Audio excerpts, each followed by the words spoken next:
Collector's Edition, Aladdin 3477, an inside look with creator Matt Busch, behind-the-scenes secrets, exclusive movie coverage, over 300 photos, your ultimate guide to the Jinn of Wisdom. Aladdin 3477, The Jinn of Wisdom. Kaleidoscope Koi Entertainment presents a Matt Busch film. Eric Steele, Christy Perovsky, Aladdin 3477. Aaron Golamatis, Lynn Z, John Rick, Tony Maiello, Brian Dalling, Jerry Hayes, Irfan Sheikh, Robert Shannon, Sidney Solomon, Cassidy Falling, Mo El Zatari, Saria McNally, James Pollany, Cameron Turner, R. Wolf Baldessaro. Wardrobe Supervisor, Betty Celesto. Visual Effects, Sean Sheehan, Nick Garlock.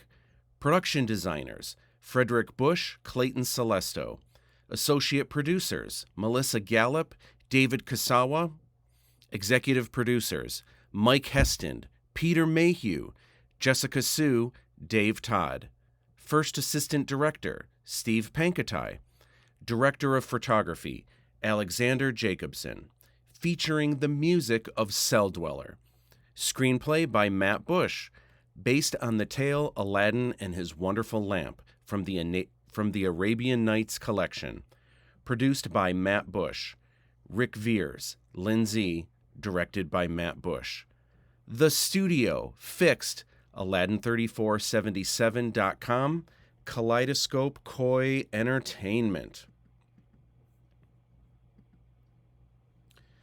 From the secret nano-dragon lair, the notorious Lochan Shyamalan commands a slag warrior operating a massive terminal. Aladdin 3477, The Jinn of Wisdom. 2023 Kaleidoscope Koi Entertainment, LLC, all rights reserved. Aladdin 3477, The Jinn of Wisdom, Official Collector's Edition, is a one-shot publication by Kaleidoscope Koi Entertainment, LLC. Welcome to Hong Kong. The year is 3477.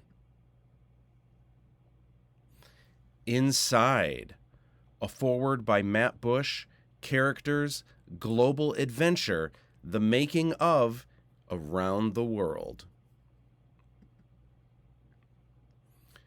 It's always been the plan that this is where the real Aladdin 3477 experience would begin. Matt Busch, writer-director. Okay, hey, what's up? It's Matt, and real quick, I just wanted to say before I dive into my foreword here that this is obviously the audiobook. I'm actually reading through this all in one take, so I apologize if I fumble any words or if I stop to take a drink of water really quick, but I appreciate you listening, and I wanted to have this available to you guys. So thank you so much for either watching along or listening along. Super appreciated. Forward with Aladdin 3477 writer-director Matt Busch. I've been putting my blood, sweat, and tears into Aladdin 3477 for so long I can't even pinpoint exactly when it started. Ever since I was a kid, riveted by Star Wars and other fantastical franchises of the 80s, I've dreamed of creating my own science fiction saga. In college, I began creating my own worlds through self-published comic books, knowing that the ultimate goal would always be a series of movies.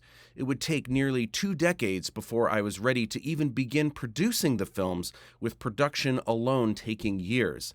Financing the project myself, the actual filming with friends, family, and pros took 5 years, almost to the day. That was 4 years ago, and I've since been immersed in post-production, poring over every detail of the bells and whistles to make the first film the best experience it can be. And yet, to the rest of the world, this is actually the beginning. What you're holding in your hands right now is the true splash.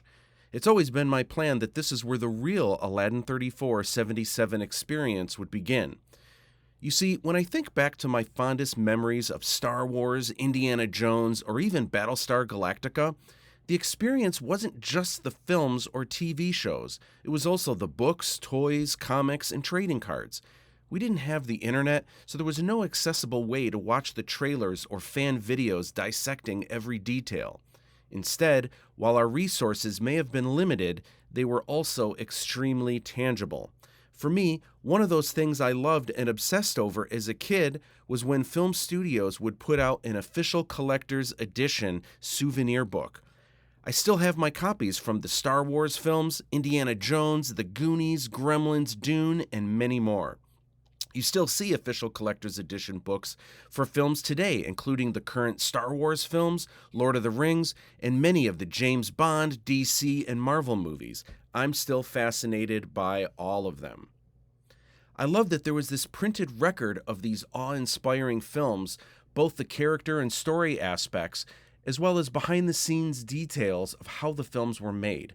It's a direct connection between the fantasy world captured on film and the pop culture world we live in that geeks out about it. I spent countless hours throughout my life poring through these editions, letting my mind wander in every direction it could. During the entire Aladdin 3477 production, I fantasized about creating its own official collector's edition and often thought about what kind of material I would put inside it.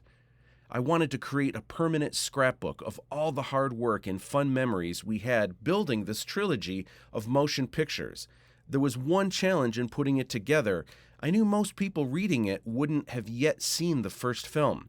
So I needed to craft this in a way where the context is super exciting but doesn't actually spoil the film experience. At the same time, for anyone who has seen the film first, I also wanted this published content to be just as interesting and complement the visual adventure one has already experienced. It's harder than you might think, but I believe I've achieved exactly that. As excited as I am for you to see the first film, I'm also ecstatic for you to dive into this book. Like every minute of the film, a tremendous amount of work has gone into every single one of these pages. I hope you enjoy pouring through, as this is a jumpstart to the Aladdin 3477 experience. You have no idea how much is in store. This is just the beginning. Matt Busch. After 13 years of intense work, Aladdin 3477 creator Matt Busch is finally able to enjoy the fruits of his labor. Here in the relaxed home theater where he mastered color and sound, opposite Matt Busch at the TH3 studio in Utica, Michigan, where some of the visual effects and promotional shots for Aladdin 3477 were filmed.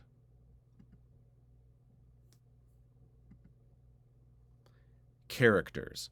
The Aladdin 3477 trilogy is epic in scale.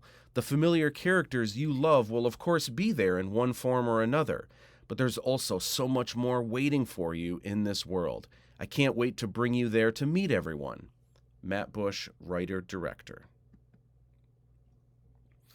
Aladdin, the con artist. Look, it was your idea to steal Jolly's holoprojector in the first place. Aladdin Bhaskara. Aladdin and his sidekick Fidji contemplate what trouble they can get into.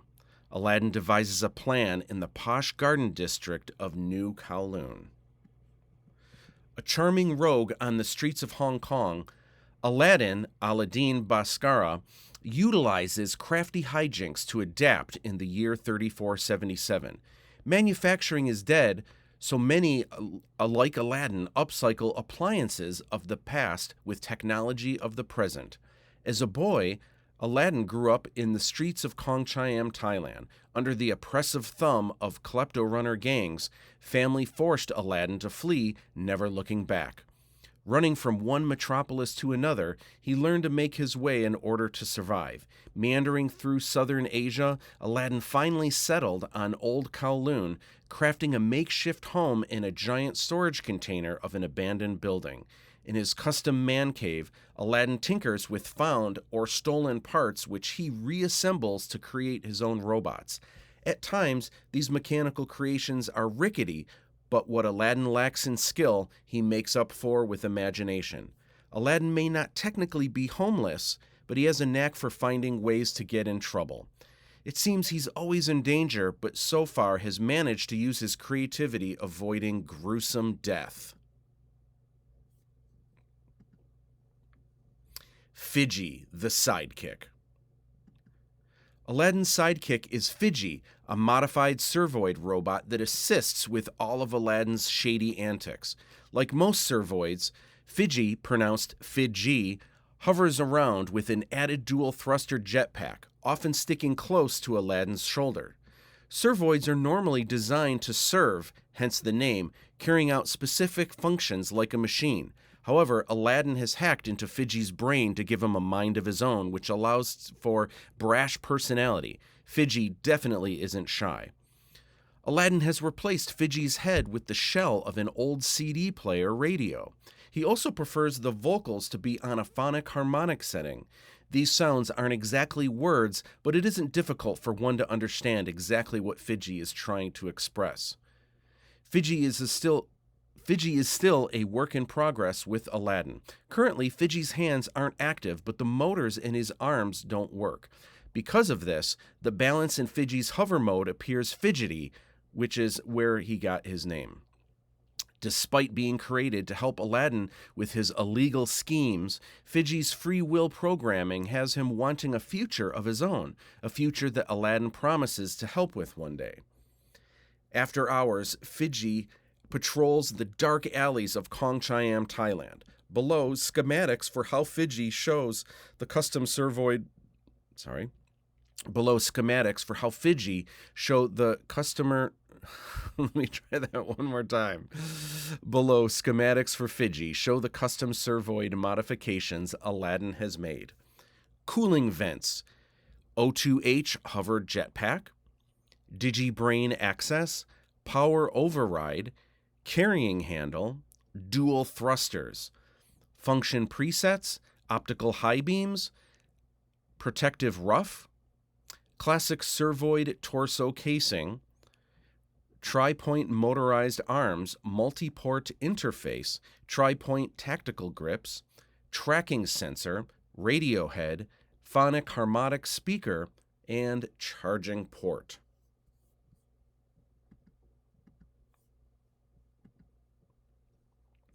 Kamala, the Princess of India. Oh sure, regal monarchs and maharajas handpicked by my father, my life is brimming with romance. Princess Kamala Shivali of India is a radiant figure and a celebrity known around the world.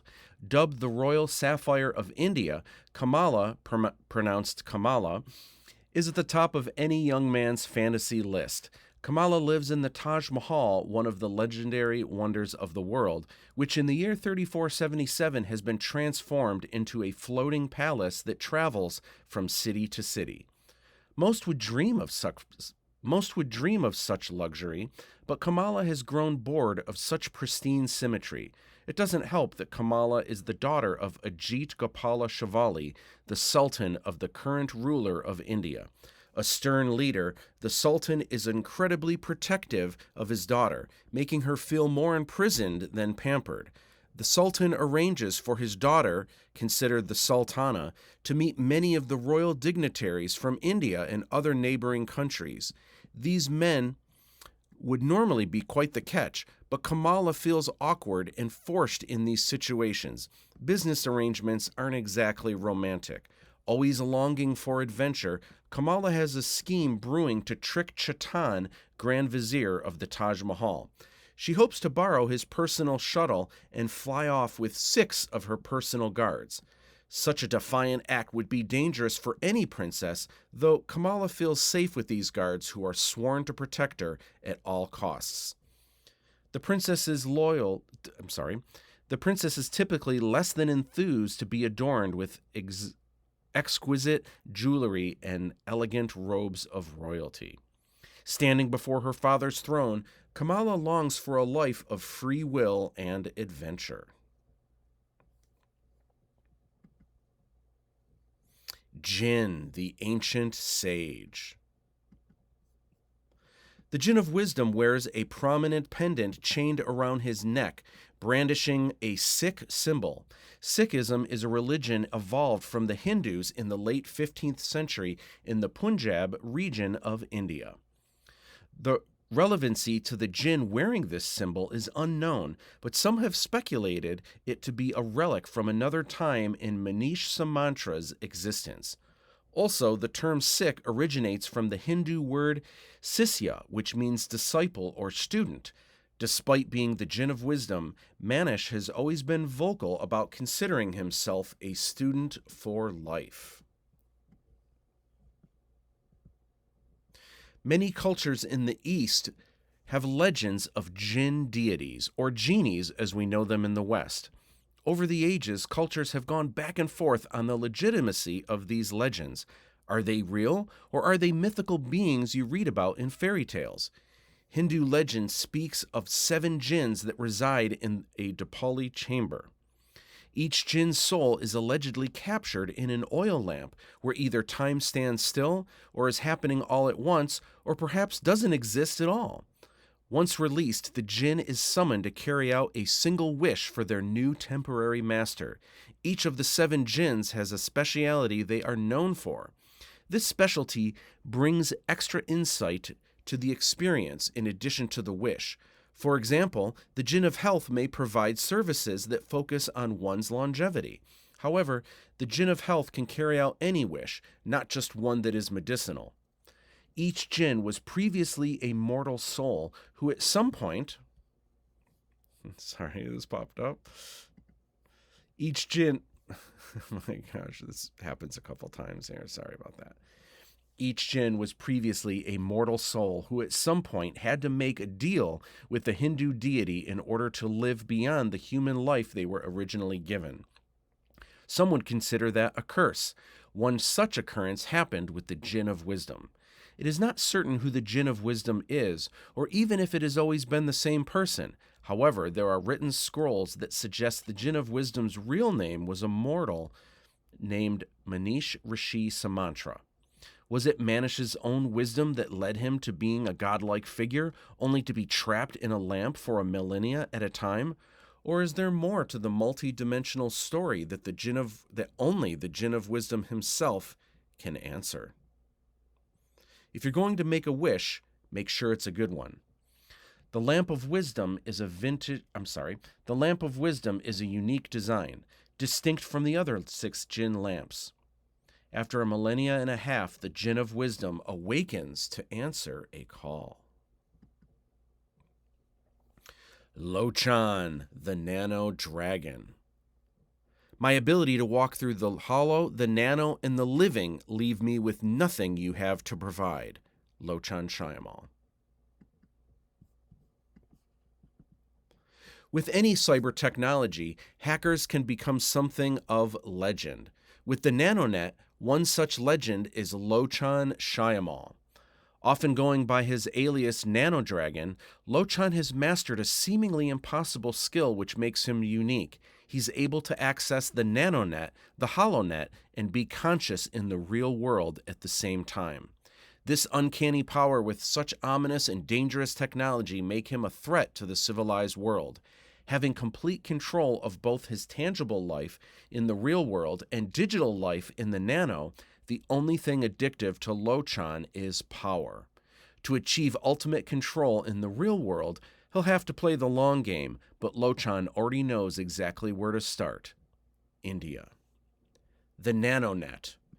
In the year 3477, the internet cyberspace is divided into 2 planes of existence, the HoloNet and the NanoNet. The HoloNet is simply an informational highway accessed through holograms.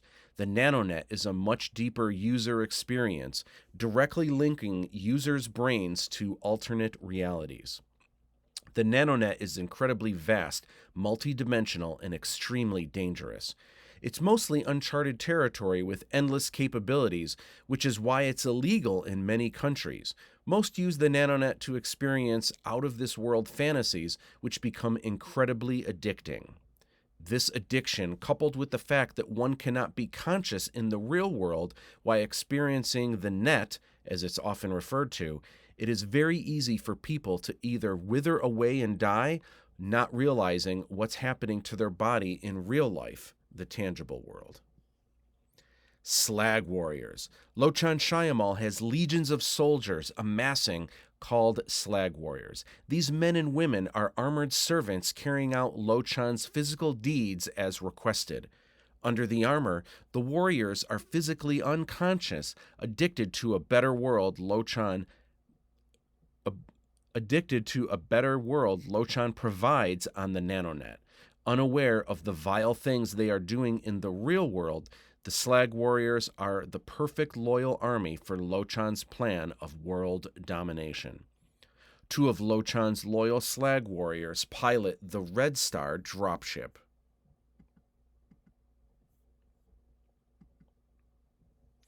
Umi, the question mark. Not much is known about Umi, a quiet figure that lurks in the shadows of Old Kowloon, Hong Kong. Umi wears tattered rags and distressed harem pants with patchwork tabi boots. She wears a gray hijab scarf that covers her face and hair. Often she'll go wearing protective goggles and a custom-bladed tiara. Rarely seen by locals, Umi has ninja-like qualities, often blending in with her environment. Those who have seen her pay little attention anyway, as she appears to be homeless, based on her dirty and worn-out clothing. A few bystanders in Old Kowloon once saw a scuffle with Umi in an alley and reported the incident to Hong Kong police. No one knew what the fight was about, but Umi was able to easily defend herself against two burly security guards who both had laser batons. One of the bystanders, knowledgeable in the martial arts, was able to identify Umi's unique fighting style as an ancient form of Japanese Shirinjiru. Showing no mercy in the dangerous alleys of Kong Cham, Umi is quick to use fists of fury. Umi among the homeless on the decayed and broken streets of Old Kowloon, Hong Kong. Umi's tiara is handcrafted symmetrical machinery with 3 ubi Shinto blades on either side. Umi's tiara. Umi wears a steel tiara of sorts which attaches across her forehead. A set of ubi Shinto tri-blades claw out behind the frontal headpiece. It appears to be custom made, but those who have noticed aren't really sure what it is.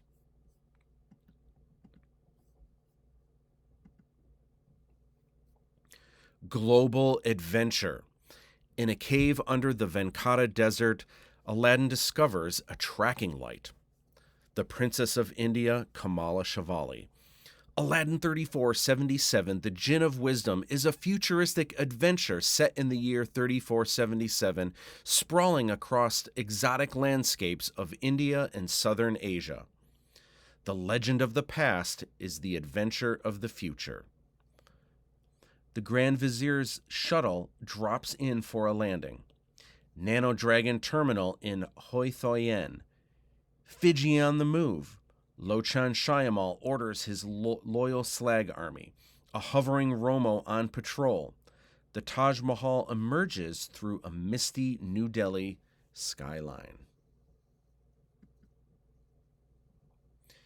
Angkor Wat, the Kingdom of Cambodia.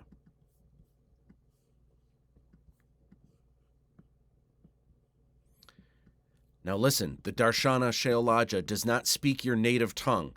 Just follow, and I will do all of the talking for you. Harshad. The epic story of Aladdin 3477 begins with a prologue 5 years earlier in the mysterious Angkor Wat temples of Cambodia.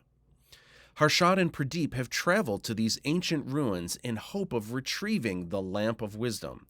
In the year 3472, the Kingdom of Cambodia is a handful of countries that now enforce entire no-fly skies. The law was passed over a millennia prior when its citizens felt the Holy Lands and historical monuments didn't quite have the same effect with traffic-filled skies polluting the horizon as you see everywhere else around the planet.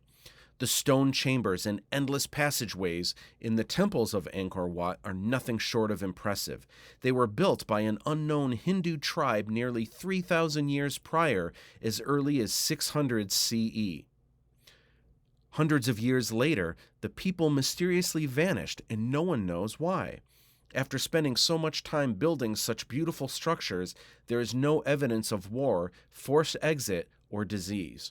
The people appear to have just disappeared. The temple stood vacant for the better half of a millennia until discovered and opened to the public as historical sites. However, once supernatural mysteries began to unravel, the sites were then closed by the Cambodian government.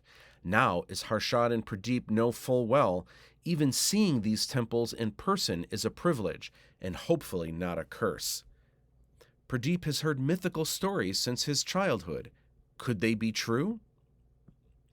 Harshad and Pradeep trek through the mysterious Venata Desert, deep within the Kingdom of Cambodia, in search of a Rashmi access portal leading to an underground cave. Harshad. Originally a historian from Jordan, Harshad is an expert in Hindu mythologies. The earlier part of his career was spent in education. However, the more secrets that unraveled from legends of the past, the more he became obsessed and found himself traveling to strange and dangerous places. Over the years, Harshad has made some unfortunate deals in hopes of getting more information, or perhaps enlightenment. But such shady situations often left him on the streets with nothing to show for himself. Harshad doesn't own much these days, except for 2 robots, one of which is a black N4V4 navigation bot that can pilot ships. The other sphere-shaped hovering robot is an M4CYV probe, which has numerous tools and gadgets around its black steel casing, which help it track and map out interior and exterior environments. His travels as of late put Harshad in Hong Kong, but a new deal with a Pakistani man named Pradeep have brought him to Siem Reap in the Kingdom of Cambodia.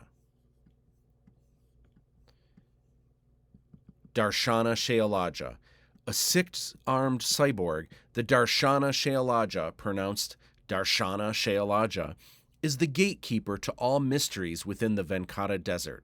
Sitting upon a throne of fur hidden in a chamber of the main Angkor Wat temple, no one knows exactly what the Darshana is or how long she has been there.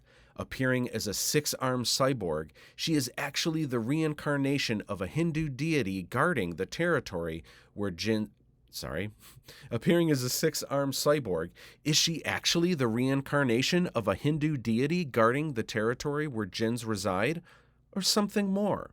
The legend states that one must be granted permission from the Darshana Shayalaja before being able to pass from the temples in the Cambodian jungles to the desolate Venata Desert. To be granted permission, one must answer a series of questions correctly to be considered worthy of the Darshana Shayalaja's approval. While the Darshana Shayalaja has the power to grant such access, she also has the power to choose one's fate. Wrong answers and wrong moves can only lead to one thing: death. Harshad sends a probe in search of the Darshana. MC4YV probe. Among Harshad's trusty robots, he's programmed the M4CYV probe to navigate the ancient ruins, avoiding Shayalaja sentries. If you use such a device again, it will be you who finds fate with fire.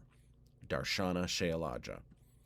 The Darshana Shayalaja is an ominous figure, determining the fates of those who seek the jinn.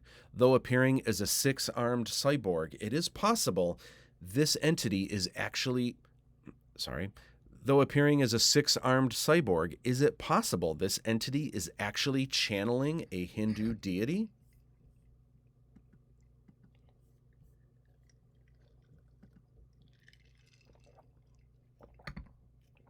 New Kowloon, Hong Kong.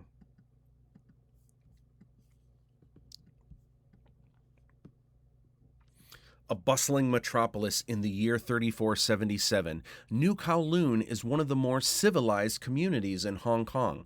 While manufacturing is dead, the people here have adapted to working with what they already have in order to make ends meet. After the infamous walled city of Old Kowloon sat deserted for hundreds of years, New Kowloon was built on top of it. This communal development over time was not created by professional architects with precision construction, but by crafty citizens who simply needed a place to thrive.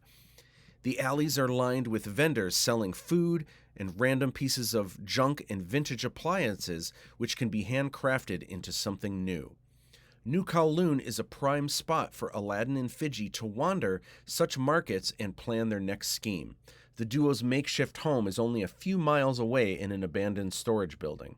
As well, the bustling energy of New Kowloon and the people who live there are usually unsuspecting of Aladdin and Fiji's antics. Curious citizens like Samaj Yanalap make a living through trading the wares of yesteryear rather than actual government currency. Many of the robots being traded in New Kowloon are hodgepodged from older appliances and machinery, custom kit-bashed for contemporary use. Jolly's rage tears through the alleys of Hong Kong. Jolly. Aladdin's ex-girlfriend Jolly is an antique trader that roams the streets of New Kowloon, always looking to buy low and sell high. Jolly isn't thrilled with how things ended for Aladdin. The relationship didn't last long, and in the end, Aladdin just vanished, along with Jolly's vintage holoprojector. If she ever sees Aladdin again, you can bet she won't be happy to see him, and things could get ugly. You disappeared, no goodbye, and you stole my vintage holoprojector. Jolly.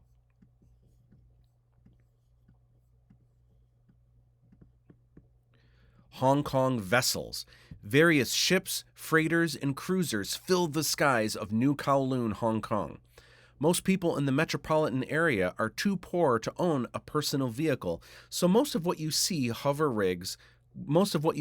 hover rigs carrying supplies, mass transit, or luxury vessels of the elite.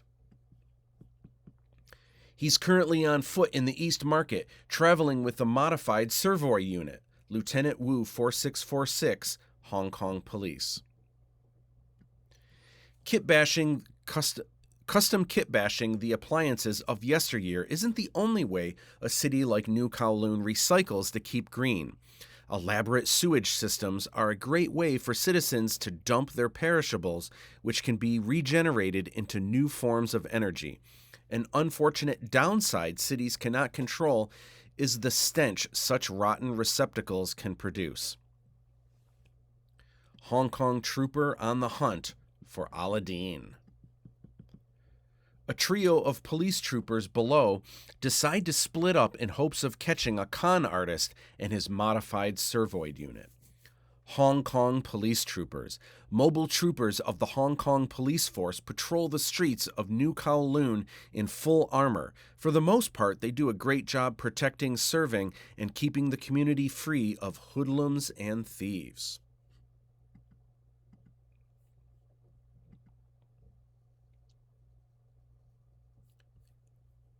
XR Viewer.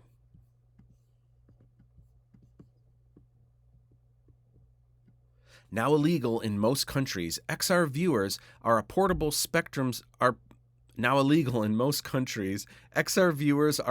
spectrum scopes used to detect hidden items or spy on unsuspecting victims. Essentially, the device can attach to any wall or surface and has the ability to peer through the surface's molecular matter, producing a clear image of what's on the other side.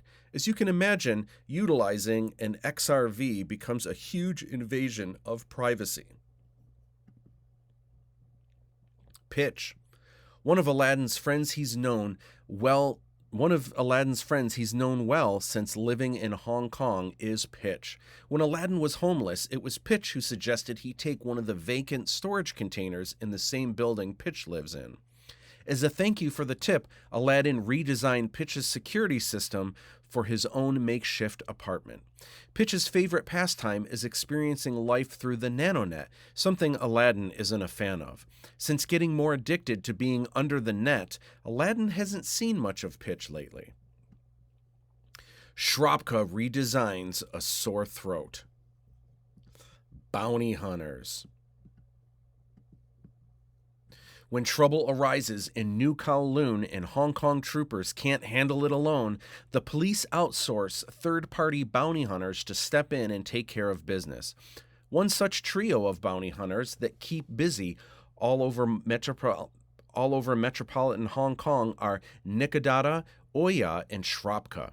These three specialize in tracking unwanted pests that disturb the peace and turn them in for a nice fee.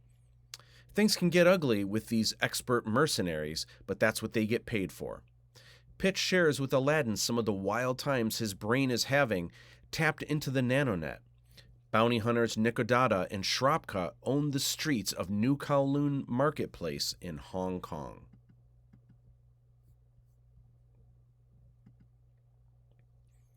The Taj Mahal. For over a millennia, the Taj Mahal has been considered one of the 7 wonders of the world. Once an exquisite burial chamber for a Mughal emperor and his wife, the temple was later converted into a royal palace, eventually transformed into a floating vessel that can travel from city to city. At times, the Taj Mahal even visits other countries. Seen as a massive rotating pike shape in the sky, the entire facility is 21 levels tall. As glorious as the Taj is on the outside, the interior spaces are arguably even more pristine. The original converted temple has 3 levels that rise from the base, surrounded by 4 security towers. The symmetrical design of these upper levels has winding corridors leading to elegant quarters for the royal family and top dignitaries. The center chamber at the top houses a master throne for the Sultan and royal court. Below the main temple, the palace extends another 18 levels. Here you'll find everything you'd expect for day-to-day operations, including docking hangars, kitchens, engine rooms, housing for staff, and more. Sultan Shivali. The current ruler of India is Ajit Gopala Shivali, pronounced Ajit Gopala Shivali. Sultan Shivali himself is actually of Russian heritage, which may seem odd. However, in 3477, the Indian population has become much more of a melting pot, primarily with Russian citizens moving in from the north. Ajit Shivali has been sultan for over 2 decades and is hailed by most of the population. Having endured a massive cyber war, the Sultan guided India through the toughest of times, making hard decisions that rebuilt the nation from ashes to one of the strongest countries on the planet. The only family Shivali has left is his beautiful daughter, Princess Kamala, of which he is understandably super protective of. While Kamala doesn't see it the same way, underground factions do exist looking to overthrow the Sultan. These low-life criminals are the last people Sultan Shivali wants his daughter to get mixed up with. The floating Taj Mahal has an incredible history as one of the 7 wonders of the world.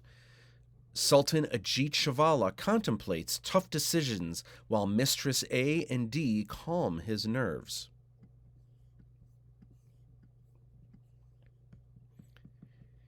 Indian Guards. Security is tight on the Taj Mahal, managed by elite military Indian Guards. Seen patrolling around the Taj, these royal soldiers carry flags of the India banner, which actually double as bow staff weapons. For additional force, some of the soldiers carry a black laser taser attached to their waist wrap.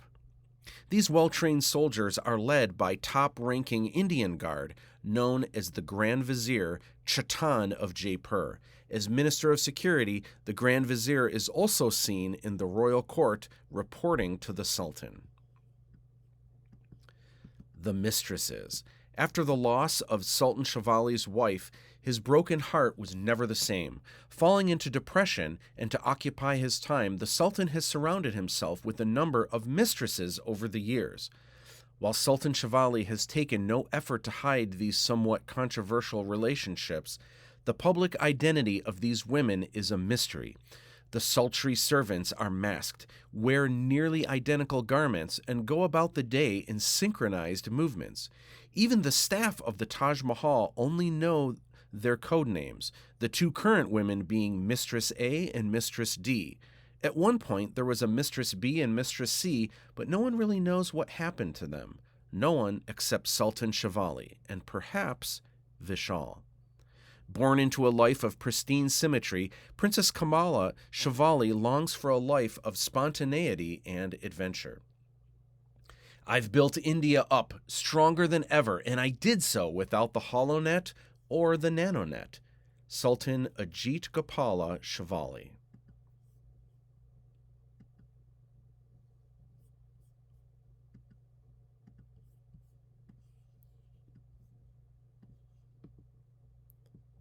Vishal. The Sultan's right-hand man is Vishal, who manages and carries out the Sultan's strict orders. Vishal wears an earpod which delivers incoming data through melodic chirps. Rajiv. The Taj Mahal is home for a celebrity doctor, Rajiv Vivek. The Sultan enjoys having a top psychiatrist in all of India on hand to weigh in on complicated matters. Anish. The Taj Mahal's master of operations is Anish. Well, Anish, Anish, either way. While often seen in the Sultan's royal court, Anish oversees all of the day-to-day happenings aboard the Taj Mahal. A mysterious visitor aboard the Taj Mahal stands out as one appearing as a hologram via the NanoNet is illegal in India. The mere presence of this guest on the Taj is a curious one gossiped among the royal residents. Some whispered that this digital representative could be applying for a particular administrative position aboard the Taj Mahal. I'm sure she's safe with the security team you have provided for her. They have sworn their life on it. Vishal. Chatan.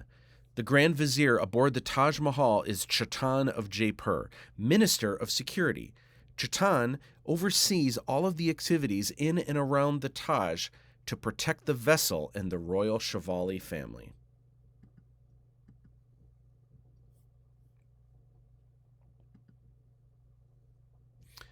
Aladdin's apartment, New Kowloon.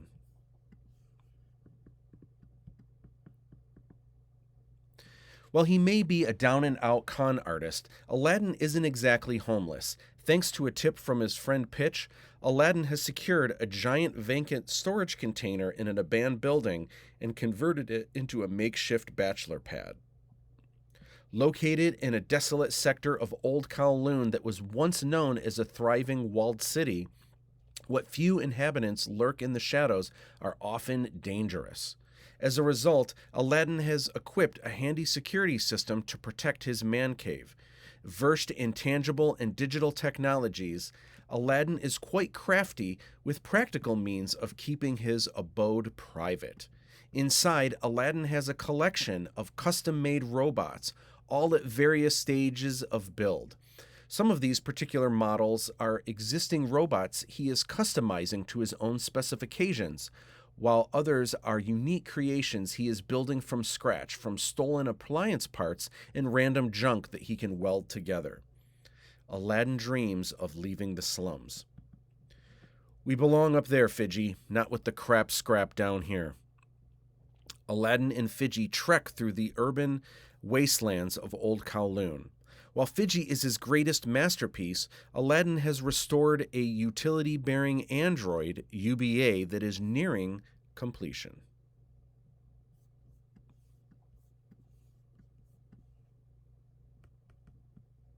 Vintage holo projector. In trying to keep his makeshift apartment off the grid, staying off the net is a must. In other words, being able to access the HoloNet without any connection to the NanoNet whatsoever. One way Aladdin can do this safely is by using a vintage holoprojector he swiped from his ex-girlfriend Jali. This particular model is modern enough to be utilized with contemporary technology, yet old enough not to trigger the NanoNet, which Aladdin finds very dangerous and could tip unwanted guests to his sanctuary location. Most of Aladdin's friends balk at how serious he is about avoiding the net. However, there may be deeper issues from Aladdin's past he isn't yet comfortable sharing. Aladdin browses the HoloNet on a vintage holoprojector, free of signaling the darker reaches of cyberspace. A holographic profile of celebrity Kamala Shivali, the Princess of India. Aladdin stares across the congested horizon of old Kowloon as he dreams of a life more meaningful than his own. He longs for a sense of purpose, the respect of the elite among the skies.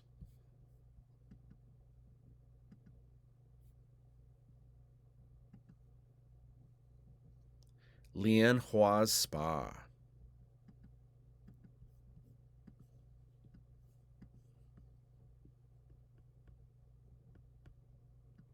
Grand Vizier Shuttle. The Taj Mahal houses a specific vessel for the Minister of Security, the Grand Vizier Shuttle. Commander of the Royal Indian Guards, Chetan uses this ship to travel to and from the Taj. Having a personal shuttle lets the Grand Vizier come and go as needed, often inspecting locations where the Sultan will visit, transporting prisoners, and overseeing connections at security checkpoints. The heavily armored shuttle has a unique design which flies flat, yet lands upright to conserve ground space. 6 guards can accompany Chetan in the master cabin. However, the cargo hold below can seat another 20 guards if needed. Armed with numerous plasma cannons, projectile explosives, the shuttle is designed to protect the Taj Mahal in both offense and defense modes. Lian Hua's Spa. Adjacent to Hong Kong's Garden District Marketplace is Lian Hua's Spa, a lavish retreat used by the wealthy and many celebrities around the world. The beautiful amenities are intertwined with extensive Japanese-style Zen garden to enhance the experience. Offering state-of-the-art health and beauty treatments, the spa is run by Lian Hua and a dozen assistants who all dress in traditional Japanese geisha attire. The luxurious services include laser massage, hollow steam body wrapping, and synthetic koi baths. This resort has become a favorite escape for Princess Kamala Shivali of India.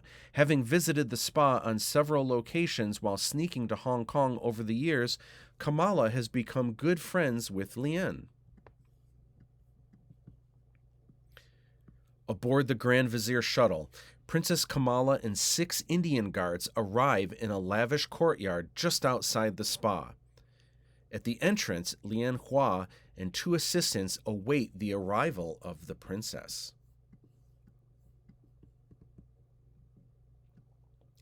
Lian Hua. Owner of the posh spa in Hong Kong's Garden District, Lian Hua has spent a lifetime building her dreams to become the successful entrepreneur she is today. She takes pride in running one of the most elegant health and beauty resorts in the world. While Lian is a migrant of Thailand, building a traditional Japanese-style spa in the middle of Hong Kong might sound odd. However, Lian knew if she did her best to infuse authenticity, she'd be bringing something special to the surrounding modern world.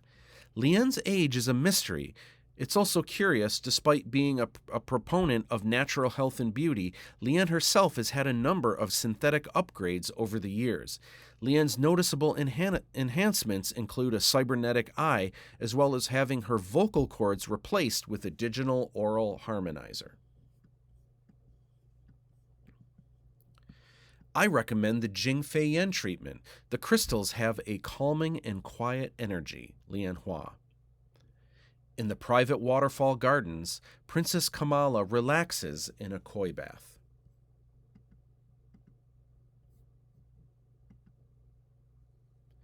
Garden District Marketplace. One of the areas Aladdin likes to frequent is the marketplace in the Garden District of Hong Kong. It's much cleaner with a higher class of people than what he's usually surrounded with in Kowloon. While security is tighter here, people are also more unsuspecting of Aladdin's antics. The elegant marketplace streets wind through a beautiful Japanese-style garden.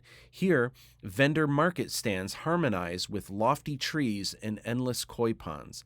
The Garden District Marketplace is also adjacent to Lianhua's lavish spa, a deluxe retreat used by celebrities around the world.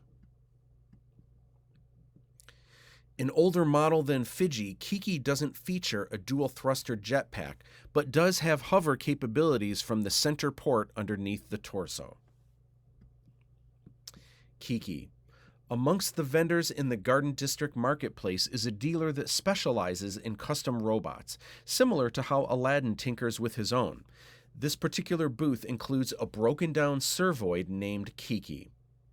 Kiki isn't currently active. Aladdin also notices that Kiki's arms aren't original to the model and likely don't even work. Aladdin usually isn't interested in robots or robot parts that have already been altered, as he likes to make those modifications himself. He feels that there are too many unknown variables and prefers to work with factory presets, which are easier to hack. However, Fiji has been eyeing this servoid for a while during trips to the marketplace and has something else in mind. Market stands intertwine through a lavish maze of lofty gardens. Aladdin and Fiji go shopping in the Garden District Marketplace.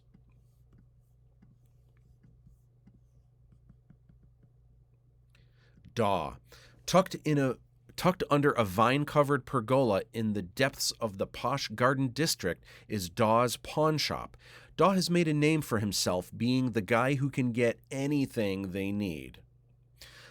The shop itself hosts a collection of useful tools, weapons, and random robot parts. Daw also has several off-site sheds that house larger items and full holo and nano user terminals. Chenda. One of the dealers in the Garden District Marketplace is Chenda, who specializes in antiques and otherworldly trinkets. The pieces she's most proud of are a set of 7 oil lamp replicas based on the Hindu legend of the 7 Jinn. Is Chenda's passion for the legend of the Jinn just a myth, or does her knowledge reveal clues to mysterious secrets of the ancient sages? Fiji on the lookout for a used phonics detector for an upcoming project. Good fortune comes to those who seek the Jinn legend. Chenda, Garden District.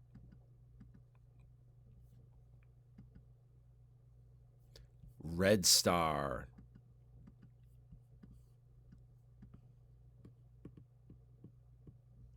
Lochan Shyamalan's right-hand man is the Red Star, an elite killing machine that can handle the most complex or dirty deeds. Like the rest of the Slag Warriors, the Red Star is a cyber-enhanced human being under the armor whose consciousness is under the nanonet, while their physical body is under Lochan's control. In addition to serving directly under the Nano Dragon, the Red Star is considered the leader of the Slag Warrior Army. This high-ranking official keeps track of all the Slags and Romos that are posted around the world. Standing 8 feet tall, the center of the Red Star's helmet is adorned with 3 eyepieces. The 2 on either side are further apart and multifaceted like a fly, which brings in superior stereo vision. Between them is a single master lens, which has the highest possible range of depth of field focus to record information streaming back to Lochan. The Red Star's weapon of choice is 2 twin Chinese war swords. A trained master of the Kung Fu swordsmanship style, Dadao, the Red Star can wield these heavy blades with grace, often throwing them with axe-like precision. Lochan Shyamalan can directly see through the Red Star's lenses and communicate orders in real time from the Nano Dragon terminal in Hoi Thien or anywhere he has access to the nanonet. The Red Star exits his dropship shuttle after landing in Hong Kong District Marketplace. His mission is lethal, but ultimately intends to bring back the Princess of India, Kamala Shivali.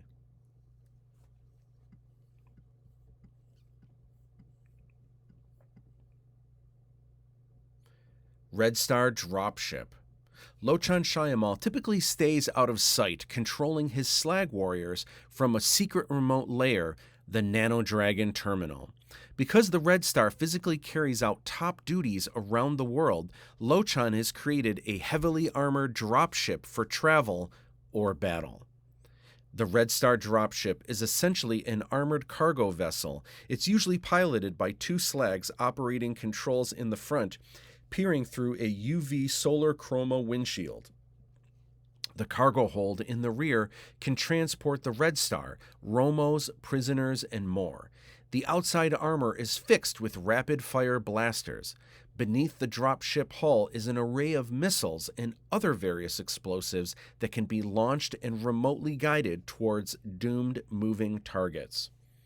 Princess Kamala is alarmed by unsuspecting visitors in Lianhua's spa. Romos. Through Lochan Shayamal's unlimited access to the nanonet and physical power carried out by slag soldiers, he's also created a legion of hovering robots called Romos. Each Romo is activated by a slag warrior using a computer terminal remotely. Lochan designed the Romos' finned armored shells aerodynamically to soar quickly. As well, their heads protruding from the armor have separate mobility to veer around without affecting the overall flight pattern. Each Romo is equipped with high-tech scanners and sensors to seek out their prey. Resting on the shoulders are rapid-fire plasma cannons, which is how these deadly killing devices got their nickname. These robots mow down everything in sight. Because the bullets are hardened plasma through impact, they quickly dissolve, becoming unidentifiable as to where and what the projectiles came from. Escorted by Romos aboard the Red Star dropship, is Princess Kamala a guest or a prisoner?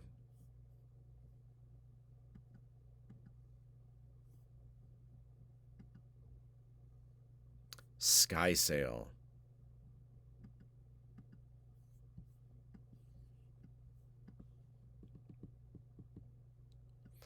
Robots aren't the only technological wonder that Aladdin has been tinkering with. His pride and joy, sitting in the hangar of his makeshift apartment, is a dream skysail. The only downside is he hasn't been able to get it to fly. Skysails are essentially a small sailboat-looking vehicle that guide through the air. In flight, a skysail's giant metal sail rotates upright, with half rising above the floorboard and the other half dropping below the hull. A pilot stands on the floorboard in the front of the controls, seatbelted next to the sail. A secondary passenger can stand seatbelted behind. A small robot, such as a servoid, can also pilot from a smaller control panel in the very front. These days, skysails are illegal in most countries, making them rare and in demand with thieves like Aladdin. The size, solar power, and rare alloy used in the frame make skysails virtually undetectable by radar and most modern-day scanners. This makes skysails dangerous to fly, but also perfect for undetected travel across no-fly zones. While having access to a skysail may seem like a no-brainer for a con artist like Aladdin, the real reason runs deeper. A product of his impoverished environment, Aladdin has always longed to be among the clouds with the posh and wealthy. Not just to feel accepted and live a life of luxury, but simply to enjoy the physical feeling of soaring through the sky, wind in his hair, feeling the wondrous flight of freedom. Feeling the wondrous freedom of flight. As far as Aladdin knows, his skysail seems to be in working order. To his knowledge, all he needs is a power key. Unfortunately, power keys for skysails are actually harder to find than the skysails themselves. Bredge. Aladdin's eccentric, quirky, and outspoken best friend is a fellow con artist named Brej. Like Aladdin, Brej is sometimes known as his alias, Bredgy B, is very crafty with technology. However, where Aladdin's expertise is more on the physical side of repurposing hardware, Brej's expertise in digital hacking on the HoloNet, though he loves to dabble on the NanoNet for fun when he can afford it. Like Aladdin, Brej is young, charming, and very single. To say that they've been each other's wingman in the past is an understatement. While both are romantics at heart, they both can slip into shenanigans that get them both into trouble with ladies and the law. Despite the tag team adventures of both love and con jobs, Aladdin finds Brej to be annoying at times and can only take so much. Aladdin doesn't work every shady gig with Brej, as sometimes Aladdin needs space or simply prefers to work alone. Of course, whenever a situation calls for hacking online, Aladdin has no choice but to call on his overly energetic friend for his hot hacking skills. In Aladdin's apartment, browsing on a vintage holoprojector, Brej enjoys flipping through Aladdin's collection of bookmarked celebrity girls. Remember that time we double parked in that port in Singapore? Yes, yes, yes, I guess. Ichni san, yes, all three, always on the hunt for Hindi honey. Brej.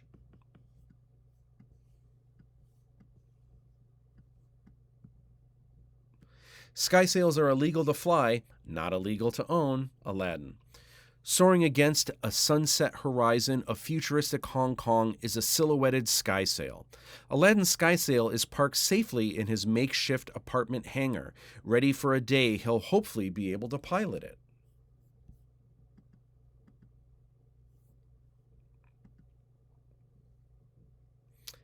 Venata Desert.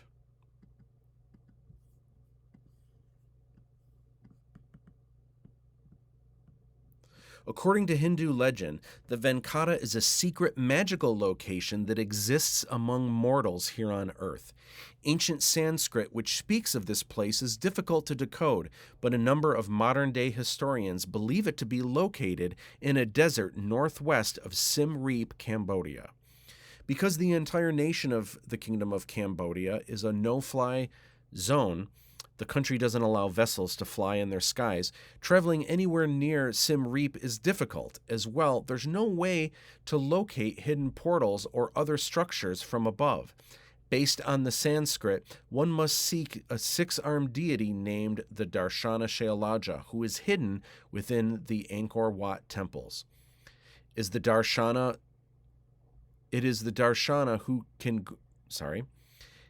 the Darshana who can hear your request and potentially grant permission to safely enter the mystical desert. There are many ethereal stories of the Venata, but one of the most popular myths is this could in fact be the resting place of the seven Jinn. Rashmi Access Portal. Based on the research of dedicated historians, some believe there is a Rashmi access portal in the Venata Desert leading to an underground world called Dapali, where the immortal jinn reside. This portal is described very differently depending on when texts were written, but modern-day experts suggest it's actually a mechanical doorway rather than a multi-dimensional one. Those in the know say this portal would be a hexagonal structure made of steel with a statue of Shiva on top and a hexagonal holopad at the base. One simply places their hand on the holopad, and if their handprint registers successfully to the Darshana Shailaja remotely, who is hopefully already in agreement, then access is granted and the doors unlock.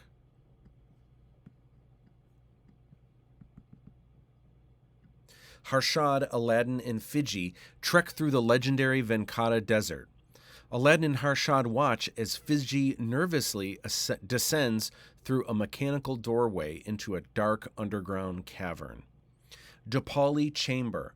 While ancient Sanskrit speaks of the Dapali being a cosmic underworld for the immortal Jinn, many modern-day historians believe the Dapali is an actual location in our own realm, likely underground, perhaps in a cave. If in fact a Rashmi access portal exists in the Venata Desert, it's possible such a mechanical doorway could be the entrance which leads to a rocky cavern underneath. How large this structure below the surface could be is anyone's guess, but legend suggests the cavern leads to a master chamber where the Jinn live eternally. Here, would the Jinn be allowed to roam freely in a place where time doesn't exist by our own mortal laws? Or are the Jinn forever trapped in each associated lamp, waiting for the day when a new mortal soul will summon to perform their duty?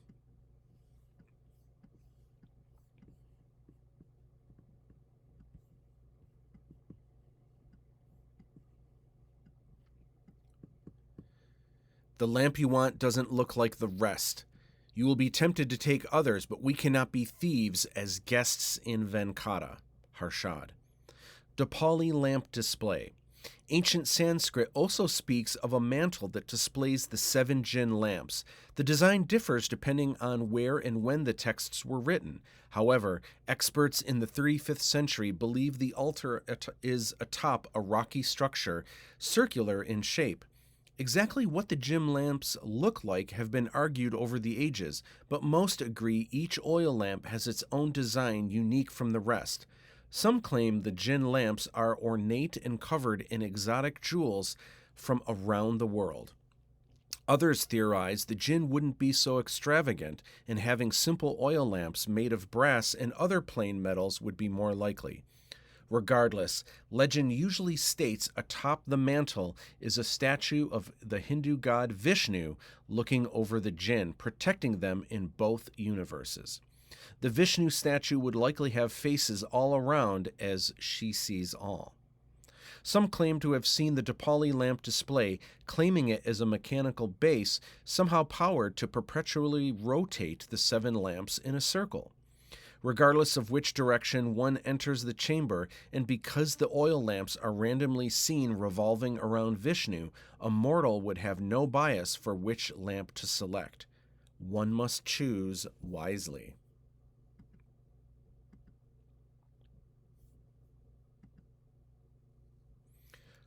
Cham above ground.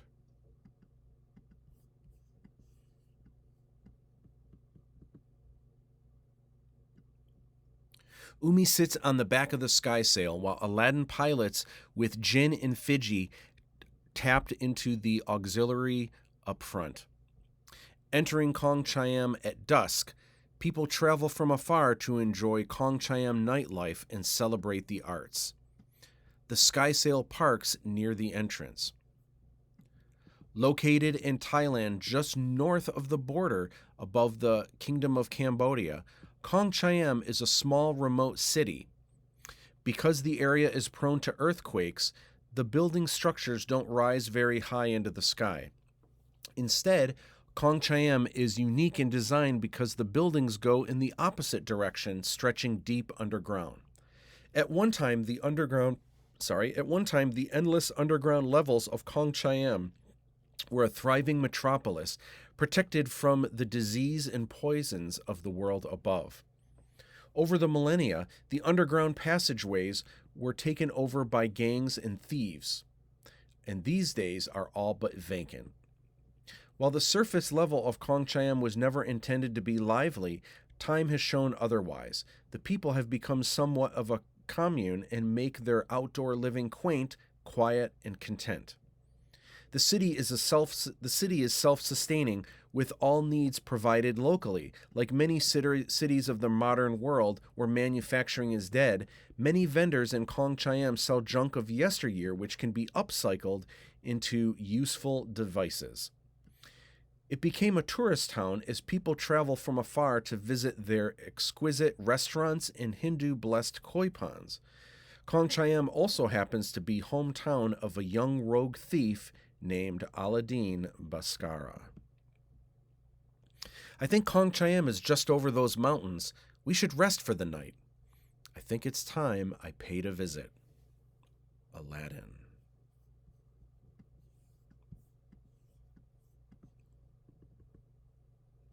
Various vessels and hovercrafts fill the skies of Kong Cham, ranging from industrial supply freighters to mass transit ships, bringing in tourists from nearby countries to trade and enjoy the artsy town. Filled with neon hollow, flowing spirits, Kong Cham is known for its upbeat nightlife celebrating the arts. Local vendors sell their own kit-bashed robots, custom designed to reflect the city's blue and yellow ordnance.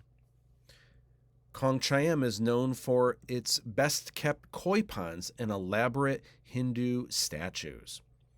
Kong Cham Police Trooper. Blue and yellow armored Kong Cham police troopers roam the streets, keeping the peace and clearing the streets of any wandering klepto runners. Tourists don't travel to Kong Cham for just the restaurants, as even the smaller food vendors have delicacies of legend. One such vendor, who calls himself the Noodle Master, prides himself on having the best noodles in town. According to the neon sign above, his stand is called Noodles and More. What's the more? In addition to the best noodles this side of Laos, the Noodle Master also deals in exotic trinkets you won't find anywhere else. Noodle Master.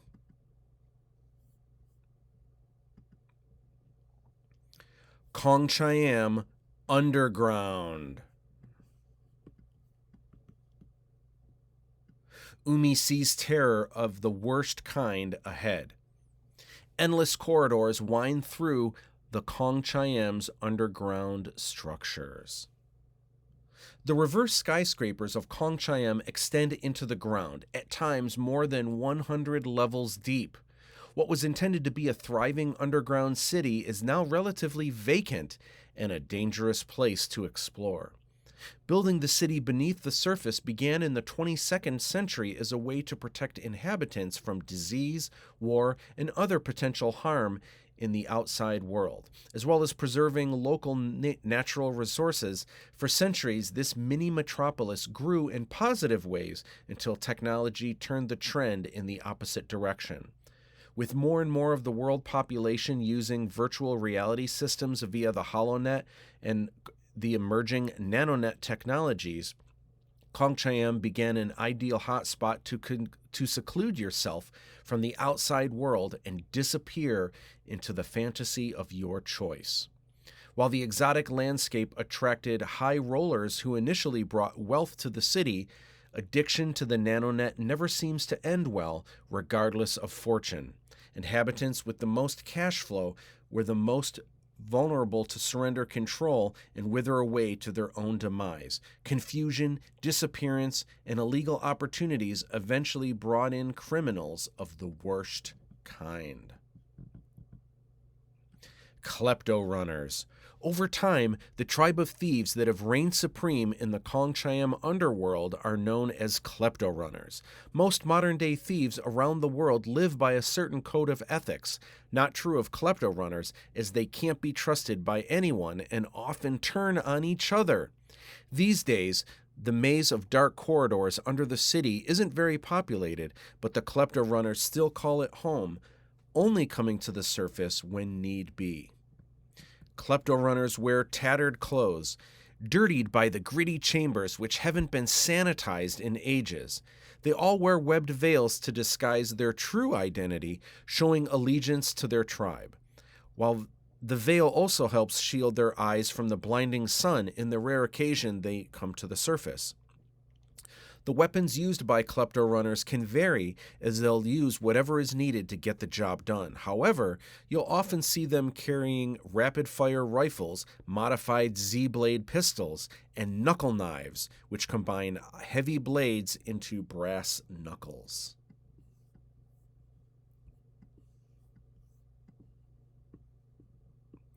Modified Z-blade pistol. No stranger to getting in a violent pickle, Aladdin has no problem resorting to physical action when needed.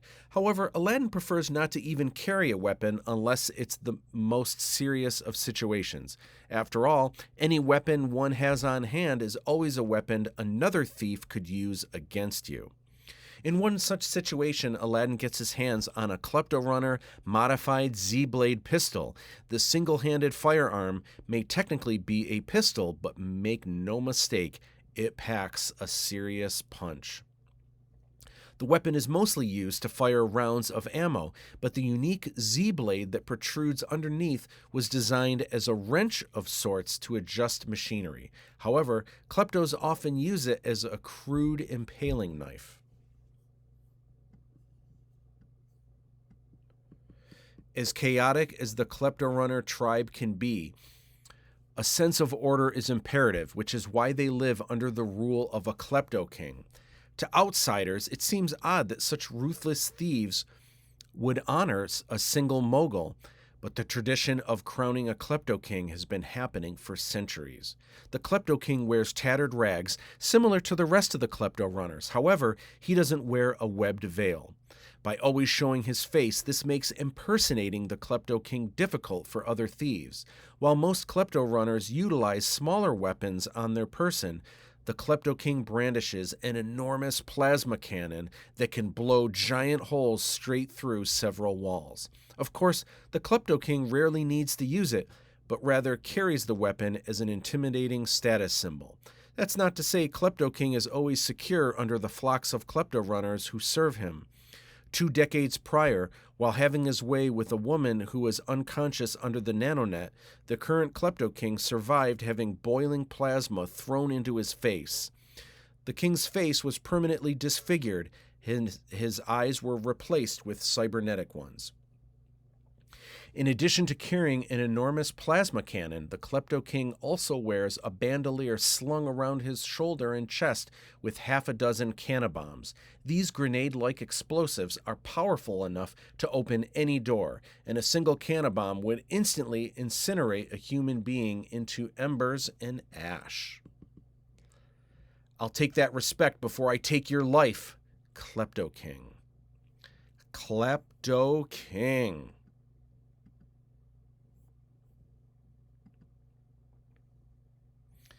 The Making of Aladdin 3477, the story behind the story. Before filming even began, Matt Busch illustrated numerous concept paintings to help show cast and crew his vision. An upgraded marker from the set of Aladdin 3477, after a few years of filming, the first one had become worn out.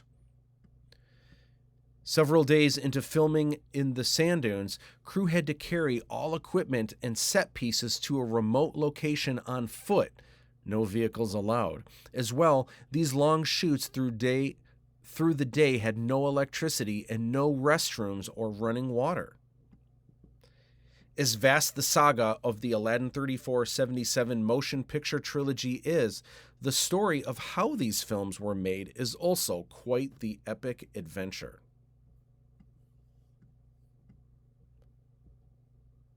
Writer-director Matt Busch scouts the beautiful Silver Lake sand dunes in Mears, Michigan, to plan where certain desert scenes for Aladdin 3477 will be filmed.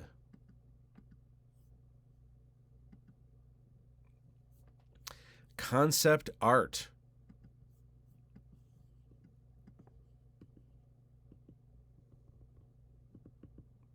Vision is the art of seeing what is invisible to others. Jonathan Swift. The Princess of India, as illustrated with a mixed media technique combining acrylic paints and color pencils on cold press illustration board. The Artist at Work. The Red Star, illustrated with pen and ink on Bristol board.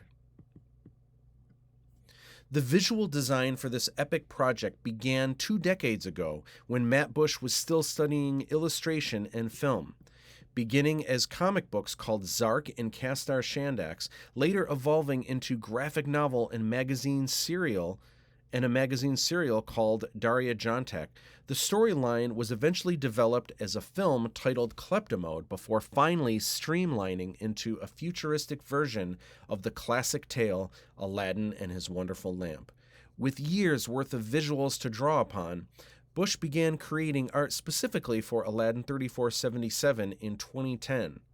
As pre-production quickly turned into principal photography, the process Busch went through to design the visuals was incredibly vast, but also incredibly fluid.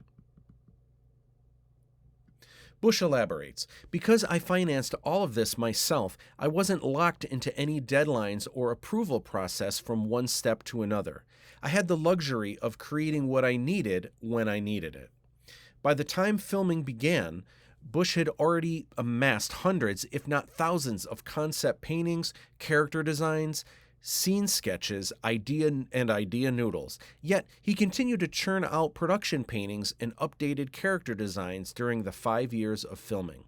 This let Busch move fluidly and shape the direction of the final product was taking. In doing so, he was able to update and improve what was in the can and how the bar could be raised each step of the way. The overall aesthetic was to envision Asia 1,500 years in the future, showing different societies living with multiple technologies. Busch designed characters who have limited resources, hodgepodging the old with the new. He created a used universe similar to the original Star Wars trilogy, where inhabitants coexist with robots, holograms, and vehicles that defy gravity. The visual media Busch used depends on what he's trying to communicate, and also what happens to be at his fingertips at the moment. "There really isn't a tool I don't use," comments Busch. "Most of the concept paintings are straight up acrylics, while the character sketches are either markers on vellum or color pencils on toned paper." Busch also used digital apps for creating art on the iPad. "I'll use whatever is in front of me. So much was created in sketchbooks or even scraps of paper. If there are crayons at a restaurant, I can't help myself but to start creating." Aladdin, Hong Kong Street Rat 3477. The Taj Mahal hovers through beautiful Asian landscapes, as illustrated by Busch, with an all-opaque acrylic technique. A monotone sketch character study of Vishal done with black and white color pencils on tinted paper. A design sketch for Aladdin just before planning the wardrobe for the character.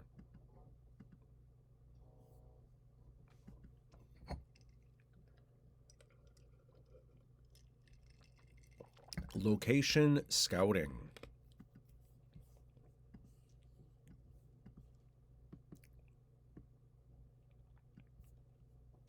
In 2010, international location scouting for Aladdin 3477 began. Writer-director Matt Busch and producer Lin Z traveled east for nearly a month. The duo literally traveled around the world by jet, plane, boat, car, bus, trolley, on foot, rickshaw, auto rickshaw, tuk-tuk, and elephant. The journey began in India, primarily in areas near Delhi, new and old, Agra, and Jaipur, visiting historic places and cities of all sizes. Busch comments, "Under the sci-fi, I wanted this to have a Hindu flavor to it. From the get-go, India was where I envisioned much of the adventure taking place. Historic landmarks like the Taj Mahal, one of the 7 wonders of the world, inspired a key locale in Aladdin 3477. After a week in India, the 2-person crew spent the next week in Thailand, visiting exotic locales near Bangkok and Chiang Mai. The scenery was also vast, from urban cities with modern marvels to rural jungles with pristine temples. There were certain locations you could only get to by elephant," explains Lindsay. "We had already traveled by elephant in India, but to do so through the jungles of Thailand was incredible." Next, the adventure moved to the Kingdom of Cambodia, visiting ancient temples in areas like Siem Reap, Tay Sri, and Tonle Sap Lake. The archaeological temples of Angkor Wat, Cambodia provided plenty of inspiring mystery and intrigue to the story. In real life, these temples were once lived in by a civilization that eventually deserted it, only to be rediscovered hundreds of years later. I knew nothing about Cambodia prior, but now I'm obsessed with exotic temples and unique villages built into the waterfronts, exclaims Busch. Just like the Dead Kennedys song, we actually spent Christmas in Cambodia. The last major leg of the tour was a week in China, with filming throughout Shanghai and Hong Kong, cities that both already took the worlds of tomorrow. Cities that already both look like worlds of tomorrow. Busch and Lindsay celebrated the 2013 New Year's Eve celebration in Hong Kong. Producer Lindsay and writer-director Matt Busch embarking on a journey atop an elephant in Chiang Mai, Thailand. A lot of people don't realize this, but the original Aladdin story takes place in China. The names are all Arabic, but in the classic Arabian Nights tale, Aladdin is a Chinese boy. Matt Busch, writer-director.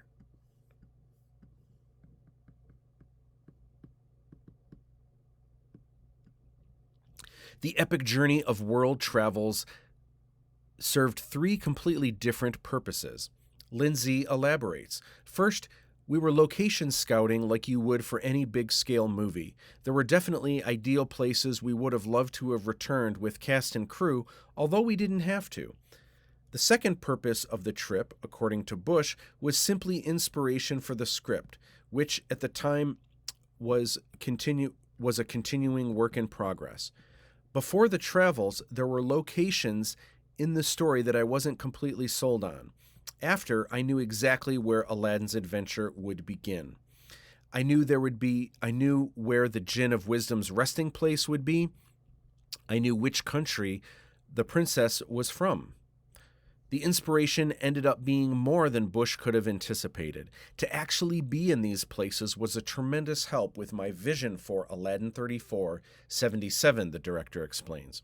Cultures evolve, but having the groundwork of these historically rich landscapes was a great place to expand and build the story on top of. The third purpose of the journey was to shoot background plates for the actual films. The idea was to have key establishing shots and locations which could be compositive with both digital and practical effects. Getting started on compositing, visual effects, and test shots that far in advance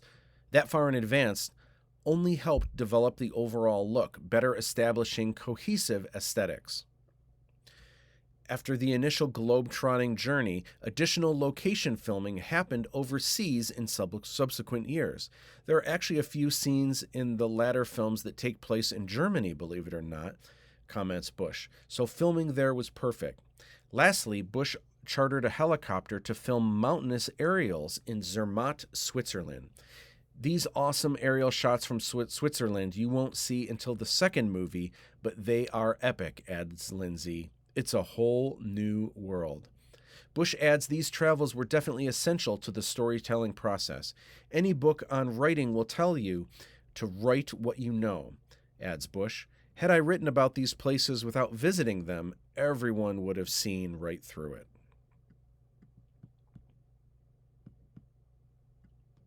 Writer-director Matt Busch and producer Lindsay explore the mysterious Hindu temples of Angkor Wat in Siem Reap, the Kingdom of Cambodia.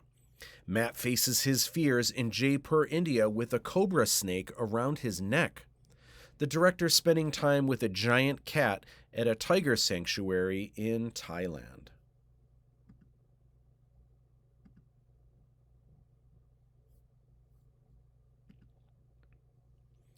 The script. Story is the most important thing. You can have all the cool visuals and effects, but if you don't have a captivating plot, it's all for nothing. Matt Busch, writer-director.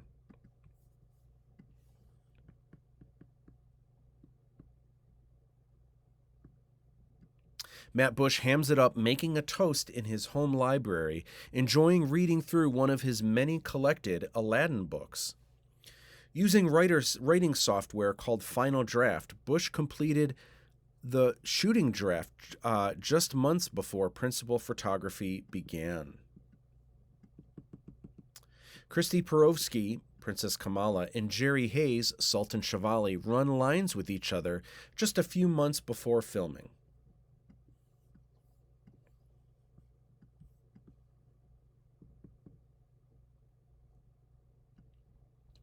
One of the several script read-throughs where cast and crew would get together at Kaleidoscope Koi Soundstage to go over lines. Sidney Solomon, Stephen Pankatai, Brian Dalling, Matt Busch, Lynn Z, John Rick, Christy Perovsky, and Jerry Hayes. Because of the complexities of story across 3 feature films loaded with out-of-this-world visuals, Busch would often have several notebook binders, sketchbooks, lists, drawings, schematics, calendars, and storyboards going all at once. Writer-director Matt Busch has been developing his sci-fi saga since college. It wasn't until 2010 that he decided to infuse it with the classic Arabian Nights tale, Aladdin and His Wonderful Lamp. Set throughout Asia 1,500 years in the future, the story begins similar to the tale everyone is familiar with, but then spins off into many new directions. There was never an exact moment where Busch purposely set out to create an Aladdin remake. Rather, the original story he had been developing had elements similar to the beloved tale. After several attempts to change his own story, he realized the Aladdin tale is public domain, and Busch slowly let the idea simmer to combine something old with something new. Many of the ideas meshed well, but characters like the genie were complicated. Even if he found a way to add a genie and a lamp, how could Busch ever top the Robin Williams portrayal that everyone knows and loves? Busch had to redesign the genie into a new kind of character that would steal scenes in a different kind of way. The result? The Jinn of Wisdom. The script was copyrighted with the Library of Congress in Washington, D.C. and registered with the Writers Guild of America. In order to acquire film permits and lock insurance from various locations, the script had to go through an approval stage with the Michigan Film Office, making sure it wasn't too obscene to be filmed in the Great Lakes state. The first draft of Aladdin 3477's screenplay was finished in 2013. However, there was already a 4th draft by the time principal photography began in 2014, with 2 more updates during the course of filming. Like the concept art, because the project was limited only by Busch's own finances, he was able to update the script in a fluid way during filming. Based on how scenes were turning out, he was able to capitalize on what was working well and downplay what wasn't. This meant adding a line or 2 here or dropping an entire scene there. The idea was to have every moment of the story be something special. Adds Busch, hopefully these movies will make you laugh, cry, and keep you on the edge of your seat. I tried to write the kind of films I camped out for to see in theaters as a kid and watched over and over again. Matt has definitely thought this through. There are a lot of wild characters that have never been seen before. He's creating a new universe that's going to be really entertaining to watch. Eric Steele. Thank you, Eric. I appreciate that. Casting.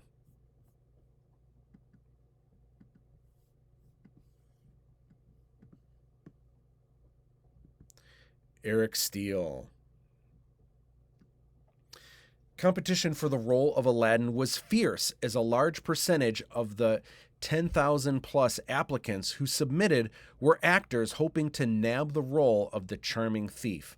Eric Steele, a notable filmmaker in his own right, landed the role. Busch comments, Eric was perfect for my vision of Aladdin because, like myself, he immerses himself into every creative medium you could imagine. He's even a skilled artist and animator, so he really understood where I was going with the concept art and visuals. Steele's career in entertainment has a vast range, acting in numerous short and feature-length independent films. He also spent time owning chops with stand-up comedy. I was really into stand-up, performing at local bars every week just for fun, Steele elaborates. I was pretty bad, but I enjoyed every minute of it. Busch heartily disagrees, claiming that Steele has impeccable comedic timing. I'd seen Eric work both as an actor and his stand-up. He's downright hilarious and very physical with his comedy. There's an honesty to it. He is extremely humble, works under direction incredibly well, and has a solid work ethic you don't see often. He's in it to win it. Getting the role was exciting for Steele, considering what a fan he was of the Disney animated versions as a kid. I loved the films when I was a kid and even remember the animated TV show being a staple of my day-to-day life. How did Eric feel when he found out he got the part? I genuinely thought Matt was kidding. Once reality set in, I was a pretty excited street rat. Beyond Aladdin 3477, Steele is a freelance filmmaker who runs a full-service creative studio called TH3 Studio. He is constantly working on new films, animated projects, and television shows. Steele is also one of the founders of the Horror Film Roulette, a worldwide film competition where filmmakers spin the wheel of horror to claim their genre and create a spooky short film. Casting. In January 2014, open casting calls began for Aladdin 3477. The production was open to all ethnicities, including bi and multiracial, sought male and female roles of all ages. All ethnicities were encouraged, though Asian, Indian, and Middle Eastern were a plus. The online open casting call exceeded expectations, bringing in over 10,000 talented applicants. From there, in February through March of 2014, writer-director Matt Busch and producer Lindsay met with dozens of applicants to audition. In many situations, prospective talent read for several parts. The Aladdin 3477 production purposely cast unknowns for two reasons. For one, by not spending a fortune on names, the producers were able to allocate more funds into expensive sets, costumes, and equipment to make films larger than life. For two, according to Busch, when I look back at some of my own favorite films, including Star Wars, by the way, many of which had a cast of unknowns, which to me adds a sense of believability when you're focused on big characters rather than known names. Christy Perovsky.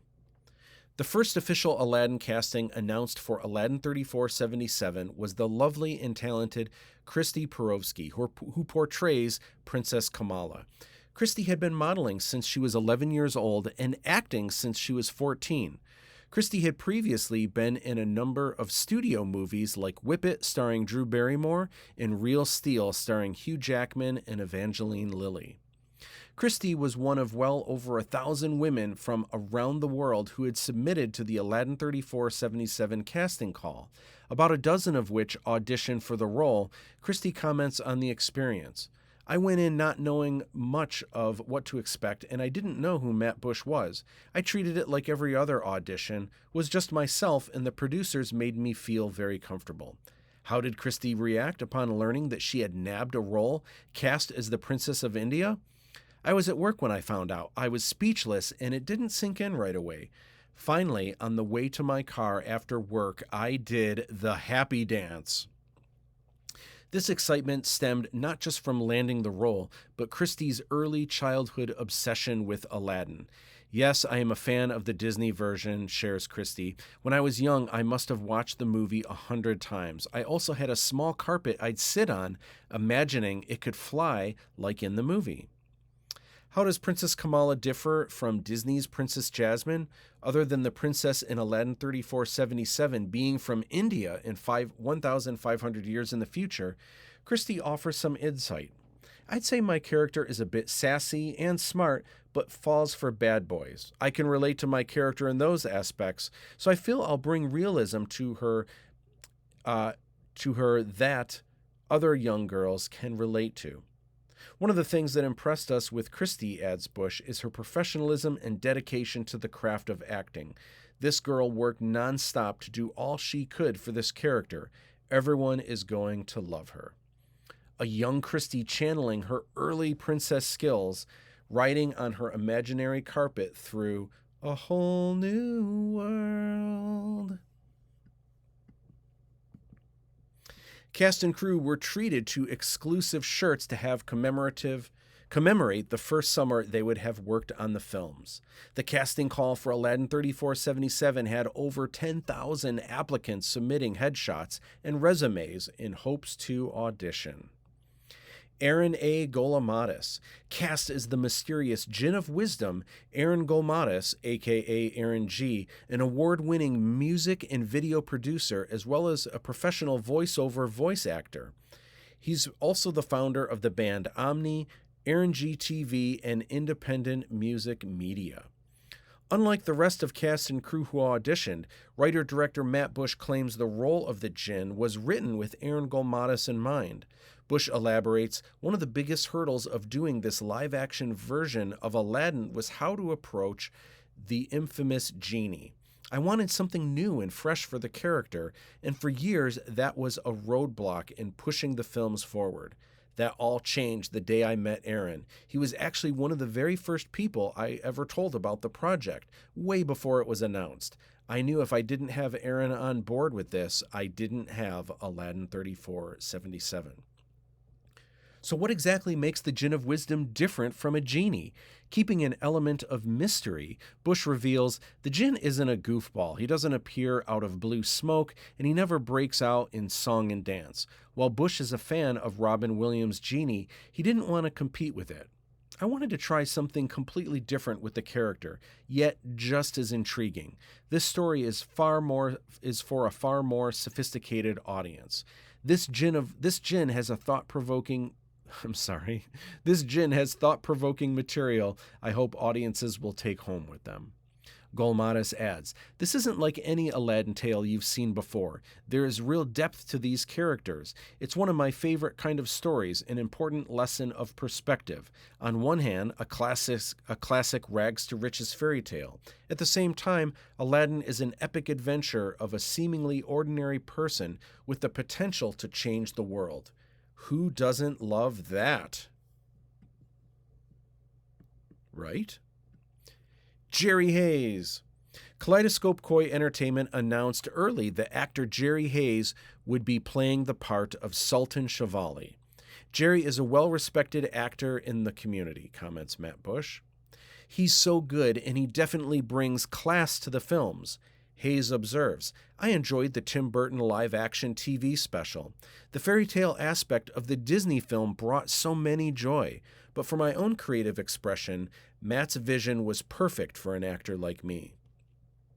Hayes was one of the worldwide applicants for the Aladdin 3477 casting call, who was later called in to audition for several roles. Matt and producer Lindsay made me feel right at home, recalls Hayes. I saw Matt's concept art and was enveloped into the story. He shared this wonderful environment for me to have a greater sense of truth and belief. I remember reading for it and feeling so centered in a state of I am.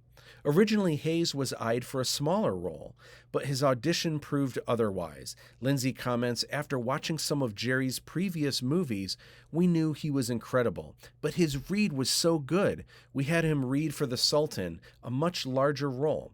Once he read for that, we knew there was no need to continue looking for Sultan Shivali. He was it.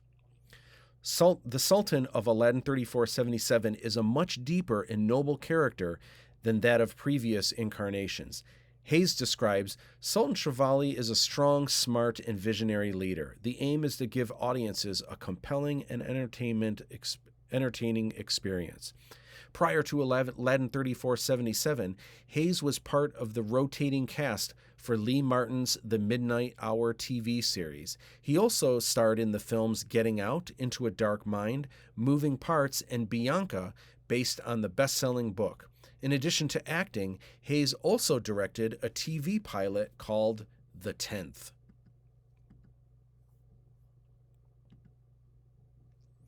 Costuming.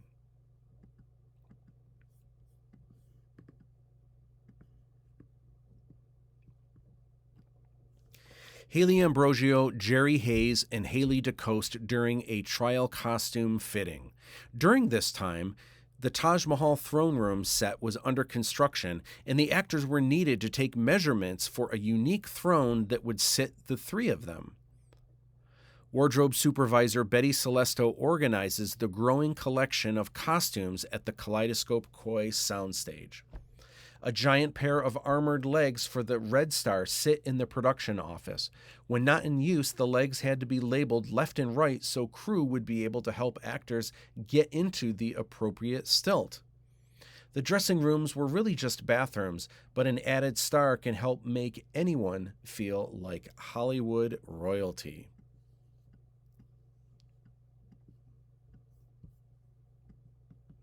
It's fun because you get to see the costumes happening from beginning to end. On film, you see how they move and become part of the character. Betty Celesto, wardrobe supervisor. The Aladdin adventure is visually epic in scope, so one area the production wasn't able to skimp on was wardrobe. Many of the main characters have multiple outfits throughout the storyline. With additional custom wardrobe created for extras on sets, the trilogy boasts well over 300 costumes in total.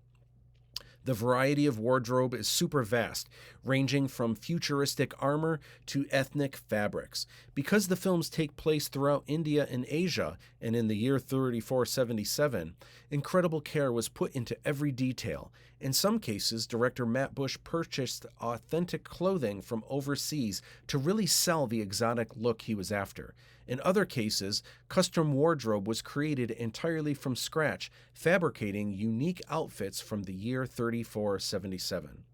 Betty Celesto led a small team primarily of Dawn Nelson, Sandra Cunha, producer Lindsay, and Jessica Pankatai to organize and create the onslaught of wild wearables.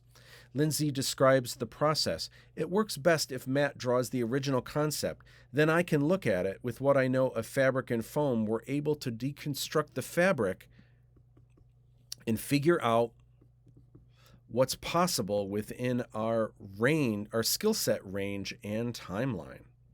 Busch adds, it's fun for me to create the look and just draw whatever I envision, but then to see them come to life through Betty and her team, I'm just blown away.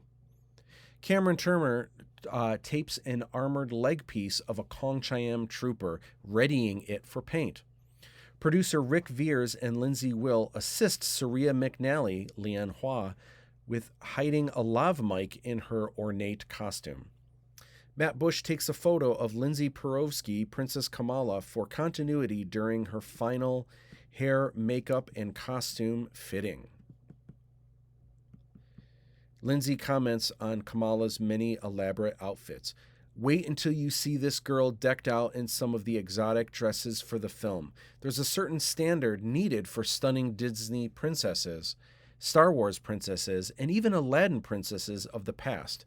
Aladdin 3477 will not disappoint in that regard.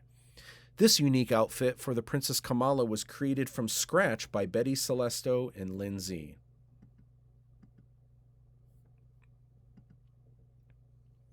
Storyboards.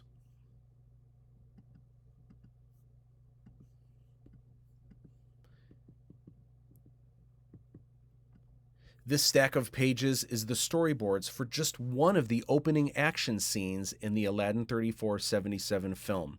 Over 100 pages, over 300 storyboards. Even with quick scribbles, Matt tries to convey a sense of light and mood helpful for crew to determine framing, lens, and lighting. The planning of every single shot in the massive film trilogy was done so with the use of storyboards, all hand-drawn by writer-director Matt Busch himself. The time and energy it took to do this was painstaking, but the benefit of designing the action ahead of time on the production was priceless. Storyboards are essentially a comic book of the film, illustrated beforehand. This blueprint for the film helps the director communicate to the camera crew how to compose what will be captured on screen. It can also help the actors understand motion and even the lighting crew how to set the mood. The boards keep the entire cast and crew on the same page, no pun intended. Normally, the storyboards for an entire film are drawn by dozens of artists before principal photography even begins. Having the entire film planned on paper helps producers figure everything out needed to create efficiently. However, Busch opted to wait until each set was constructed, and often was storyboarding shots right up until the day or night it was filmed. This was beneficial for the independent production, as it let Busch understand the exact place he'd be working with. On the Cham set, Matt Busch goes over storyboards with director of photography Alex Jacobson. Also pictured Sando Dao Yang, Melissa Gallup, Jeff Norgrove. Planning the exact visuals, knowing exactly how the set operated in real life, brought new and interesting opportunities that wouldn't have been realized if all was illustrated during pre-production. Having a better sense of what I was dealing with physically for each scene really maximized what was possible with the visual storytelling. How close were the storyboards to the final film? Extremely close, Busch elaborates. For the most part, I was very particular. That said, I was also very open to ideas from our cast and crew. Often, our director of photography, Alex Jacobson, would suggest options for alternate shots, many of which ended up in the final film. There's no ego in it for me. I'm never concerned with whose idea it was, but rather what will be the best way to tell the story within the grand scope of the films. Matt certainly has a very stylized approach for how he wants the films to look, and he storyboards everything. There is not a single shot ending up in the films that wasn't methodically planned out by Matt. Rick Veers, producer.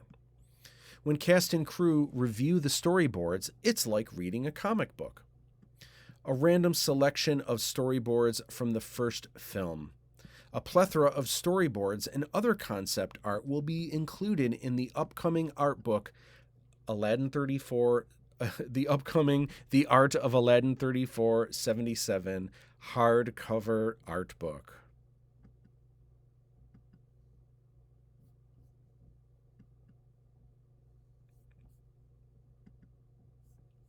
Filming on location. Dave Todd holds a cheat sheet of dialogue translated in Hindi with Irfan Sheikh and Tony Maiello, while Alex Jacobson films and Matt Busch directs. Producer Rick Veers looks to the horizon and sees potential in the epic project. The first day of location filming in Mears, Michigan. One of the important aspects of filming Aladdin 3477 was to have specific scenes filmed on location. Whoops. I thought I was closer here. Okay. While working on a customizable set is often preferred for its flexibility, certain scenes cannot be replicated and demand to be filmed in an actual setting to achieve realism. One example would be our desert scenes, elaborates director of photography Alex Jacobson. If we tried to make a desert set with fake background, fake sunlight, and put sand on the floor, that just wouldn't cut it. Plus, filming on actual sand dunes brings incredible cinematic opportunities and really raises the production value. But in the cases of the desert scenes, while Busch couldn't afford to bring the cast to the Sahara Desert, he did bring them several times across the state of Michigan to the Silver Lake Sand Dunes, located in Mears, Michigan, off the coast of Lake Michigan. Rick Veers. One of the first names to sign on to the Aladdin 3477 project was Rick Veers. This industry guru runs several companies and is the largest independent producer of sound effects in the world. Veers is also the author of several books, including the highly praised Sound Effects Bible and the Location Sound Bible. His sound design can be found everywhere, from Family Guy to Vampire Diaries. Rick's sounds are also heard in tons of movie trailers for films like Star Wars: The Rise of Skywalker, Lord of the Rings, and Spider-Man, not to mention video games like Call of Duty. Veers and Busch were introduced years prior by a mutual friend, Emmy Award-winning FX makeup artist Dan Phillips. The Hobbit trilogy, Real Steel, Oz the Great and Powerful. The two became inseparable friends and collaborated on several of each other's projects, including the Zombie Apocalypse, Heroes and Villains, and Haunted FX sound libraries, the Power of the Force Girls cartoon, and the Hollywood is Dead coffee table art book. For Aladdin 3477, Veers initially signed on as first assistant director, as well running all things in the sound department. Over time, Veers' role shifted to full producer, as he was extremely instrumental in making the overall project run smoothly. Busch elaborates, "I couldn't have done this without the expertise, dedication, and flat-out generous help from Rick. He really was the glue that got our team up and running, quickly transforming them into a well-oiled machine." Veers comments, "It's always fun to create something out of virtually nothing, but the fun is elevated even higher when you have cool imagery to work from, like Matt's crazy creations. Even though I was involved, I'll also be an audience member. I can't wait to watch the story unfold."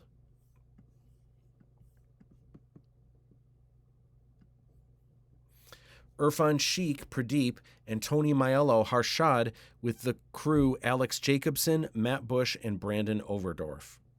Rick Veers, John Rick, Eric Steele, and Matt Busch trek through endless sand. Among director Matt Busch's many jobs on set, he was also in charge of getting Eric Steele's head wrap just right, paying homage to Raiders of the Lost Ark. Some of the shots we have are just full-on epic, big expansive landscapes and really cool sets. It's a violent work of art. Rick Veers, producer. The roughly 20,000 acres of sand dunes perfectly replicate the most exotic of deserts. Yet there are many difficult aspects to filming on location. First Assistant Director Steve Pankatai comments, "One of the biggest challenges is that you are constantly subject to weather. If a scene calls for a hot, dry desert, it happens to be raining, that's obviously not going to work. Sometimes even wind kicking up a bit more than you wanted can ruin the look or sound. Of course, in some cases, more wind can unexpectedly make a shot look better." Another challenge filming on location, like the sand dunes, is simply the location itself. There's no power, adds Busch. There's no water, no bathrooms, no air conditioning, no hospitality suite, none of the luxuries you have being on a set. What's more, because I wanted these scenes to look like they were in the middle of a vast desert, we usually had to trek by foot, carrying all of this equipment climbing giant hills of sand. Other locations used for filming on location include the historic Packard plant in downtown Detroit. Abandoned urban locales easily set the tone for rougher areas in the films that have fallen on hard times. While the efforts were stressful in some situations, the look of the final product transports the viewer to an epic adventure on the other side of the world, 1,500 years in the future. Filming on set.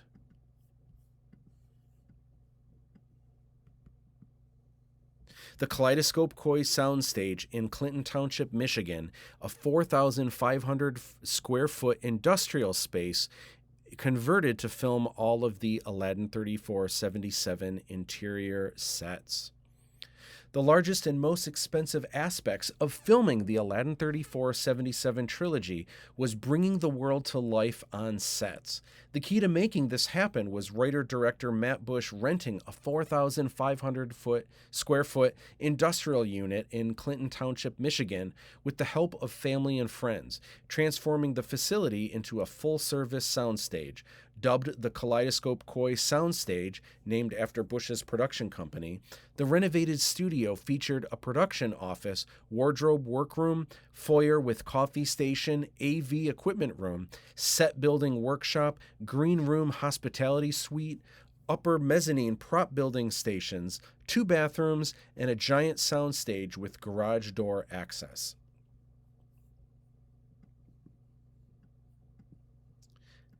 Alex Jacobson, Manolo Arden, Eric Steele, and Robert Shannon filming a VFX shot for a scene in a Hong Kong pub. Production supervisors Fred Busch and Clayton Celesto building 12-foot walls around the enormous Taj Mahal throne room. Producer Rick Veers having fun on set. Steve Pankotai, Alex Jacobson, Eric Steele, and Brandon Oberdorf on the set of at the entrance of Aladdin's makeshift apartment. Most of the interior sets for Aladdin 3477 were created and filmed here. Because most of the sets were large and needed ample space for filming, in most situations only a single set could exist at a time. This meant after filming one set, it would have to be dismantled and a new set would have to be constructed before filming could once again resume. The extra time all of this took really botched my production math, recalls Busch. Initially, I estimated that if we worked really hard, filming the entire saga would only take 4 or 5 months. It ended up taking 5 years, almost to the day. Because of the shady lease Busch signed for the industrial space, he was forced to pay rent 6 years in total. What's worse, the landlords amended the contract to raise rent dramatically each year. Financially, it was the biggest money drain of the entire production, comments Busch. I knew the altered second deal I signed wasn't a good one, but we had just spent 11 months building the Taj Mahal throne room. For us to scrap that set after all the time, energy, and funds to build it would have been an even bigger loss. All I could do was grit my teeth, push through with the team, and make the production the best we could. And that they did. There was an amusing challenge among crew to outdo every set that came before. Associate producer Dave Todd explains, "It went from halfway joking to really being a mission we took seriously." Irfan Sheikh isn't so sure about the leap of faith writer-director Matt Busch is encouraging him to take on the set of the underground cave. With Tom Savage donning the armor of the Red Star, Busch preps some last-minute details for filming a scene in the cargo hold of the Red Star dropship. Dave Todd assembling endless foam pieces to create part of an ancient temple. Behind, you can see a restaurant set which was being simultaneously constructed. Director of photography Alex Jacobson operates a jib to get a sweeping shot of Lochan Shyamalan, Brian Dalling, in his Nano Dragon terminal chamber.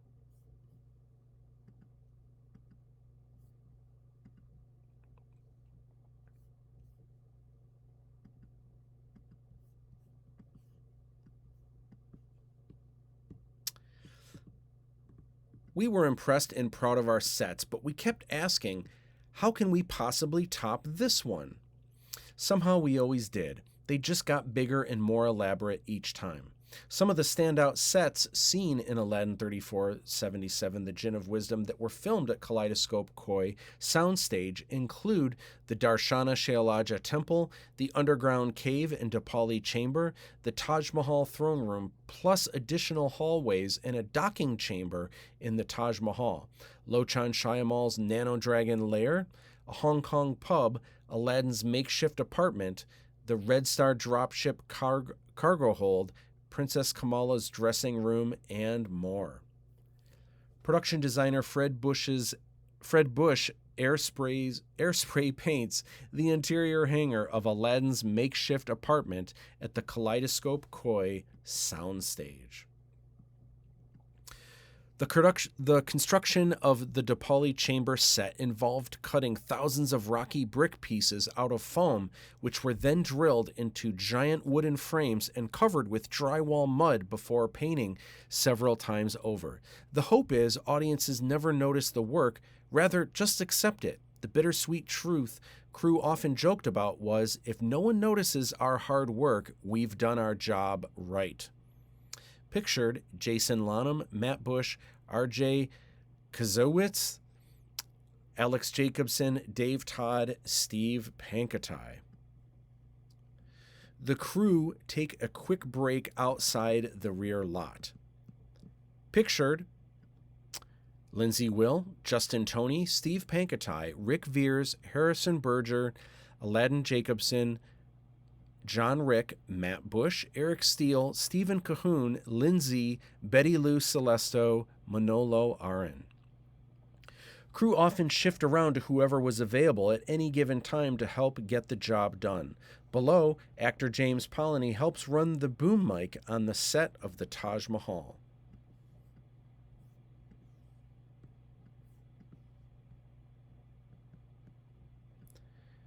Christy Perovsky, Princess Kamala, having fun in between takes on the set of the Taj Mahal. Even though principal photography was relentless work, long hour days and nights that stretched over 5 years, the mood on set was usually lighthearted. Writer-director Matt Busch observes, "It was rarely easy work, but the vibe was always fun and electric. We all knew we were onto something special. A lot of our filmmaking methods were unconventional, but it was lightning in a bottle. It was working and we were having a blast. So we kept powering through, trying to raise the bar at every turn."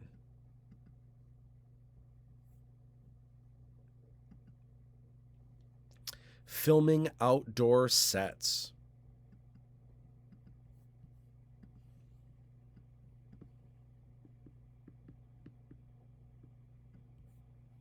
In addition to filming grand scenes on location and elaborate sets on a soundstage, there was a third element of principal photography, which was filming outdoor sets. This has all the work of building sets on a soundstage, but then all of the complications and spontaneity or happy accidents of filming on location.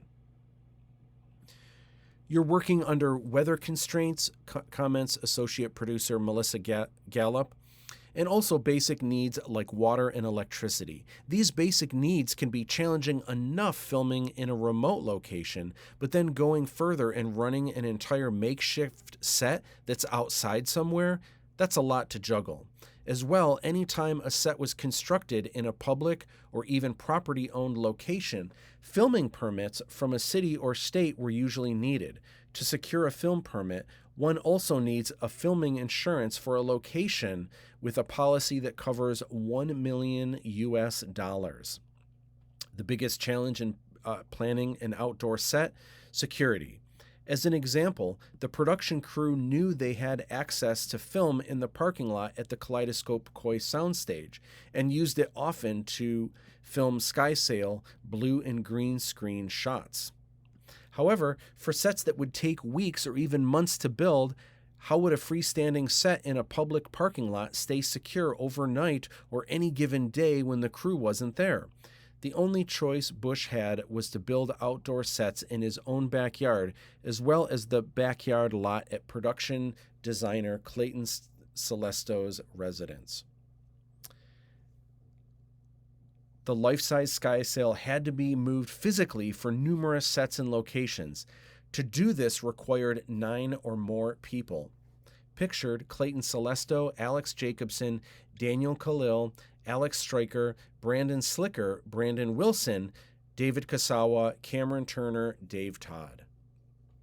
Clayton Celesto operates a steam shovel to help dig the koi pond for the Kong Cham set in Sterling Heights, Michigan. Rick Veers is happy to be running sound in the shade on set behind Lianhua's Spa on a hot summer day. Actors James Polony and Cam Turner relaxing during takes on the Hong Kong set. Having sci-fi helmets and cyborg masks helped many cast and crew to be extras multiple times.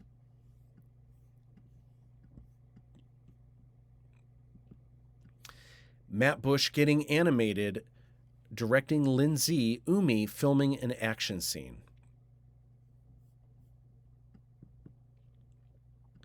With the giant Hong Kong set built behind and around the side of Busch's house, that meant over the course of 6 months, much of the actual home had to be covered with fabrics and tarps as not to reveal familiar suburbia brickwork. During that time, on the inside, the house was very dark, as most windows were covered.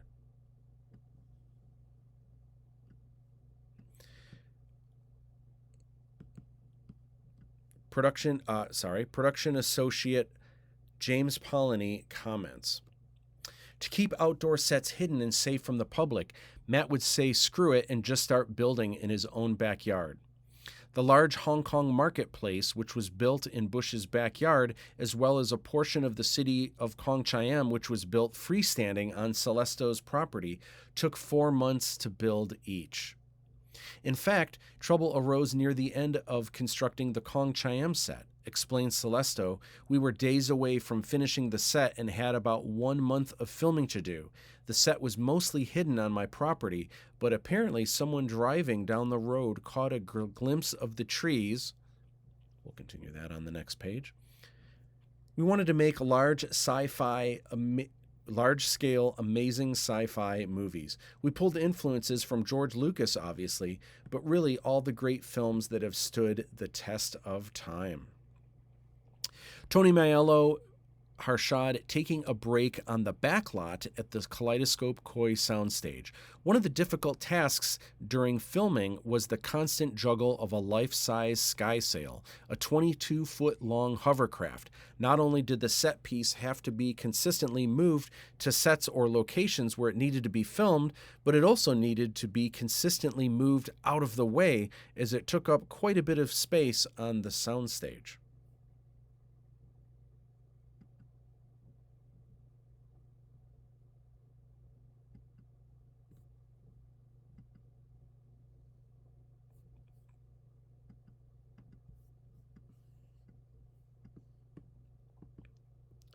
Actress Christy Perovsky, Princess Kamala, takes a break with set pug Roxy in Busch's living room when scenes for Lian Hua's spa were being filmed in the backyard. One advantage to filming at one's home is all the amenities you have on hand, such as restrooms, kitchen, changing rooms, or even a nice fluffy couch with pillows to relax on in between takes. Director Matt Busch tests how far he can push actor Eric Steele's limits, seen here playing Aladdin climbing out of a vat of sludge. Pictured Dave Todd, Eric Steele, Steve Pankatai, Matt Busch. Alex Jacobson, the savant behind the lens for most of the extraordinary camera work you see in Aladdin 3477, is director of photography Alexander Jacobson. Busch selected Jacobson for his artistic eye in composition, as well as his incredible physical endurance for top-notch glide cam abilities for shooting intense action and fight scenes. Jacobson got his start on Rick Veer's Detroit Chop Shop reality series, where he helped create the zombie apocalypse sound effects library, filming and editing the video episodes, which is where he later got his nickname Ghost. Later, Jacobson was a student in Matt Busch's pre-visualization course in the Media and Communications department at Macomb College. Jacobson went on to win awards in advertising and film competitions like Horror Film Roulette, and is currently co-founder of the Astro Creative Media Company. Busch sets the stage for actor Jeff Norgrove on the set of Hong Kong. Norgrove often played armored police troopers and an Indian guard in the films, bringing his own military skill and prowess to the characters.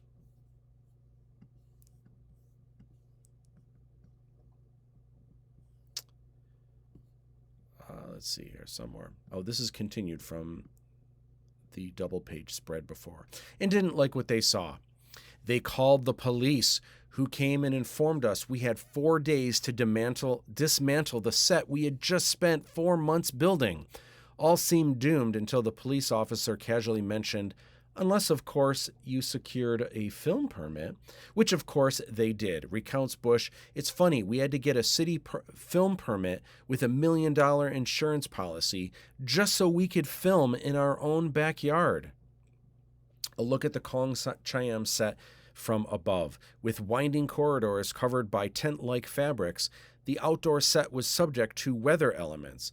This was a challenge, but also brought realism to the locale. Cameron Turner, Melissa Gallup, and James Polony helped dig what will become a giant koi pond, a featured locale of the Kong Cham set. Steve Pankotai, the crew member dedicated to making Matt Busch's life easier as director, was first assistant director Steve Pankotai.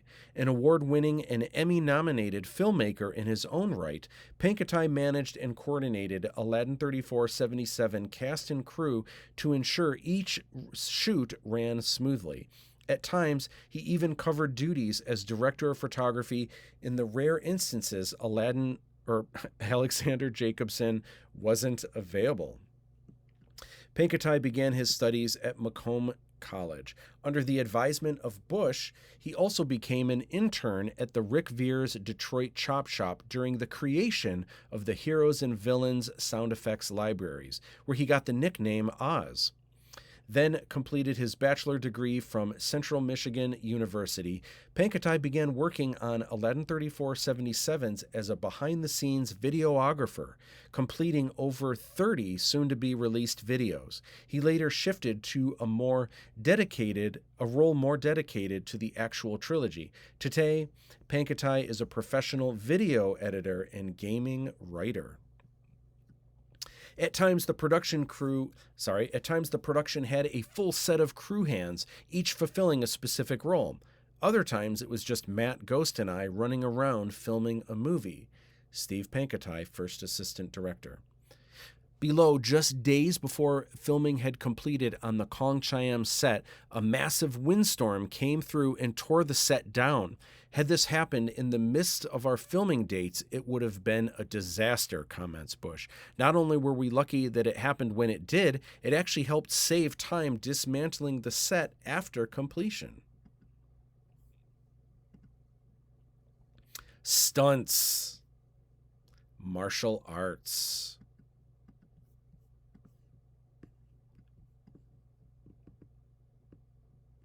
Lindsay flips Daniel Khalil, while director of photography Alex Jacobson films the action on the Kong Cham set. Jacobson's extraordinary glide cam work, really getting close to the action, was essential for capturing the film's kinetic energy.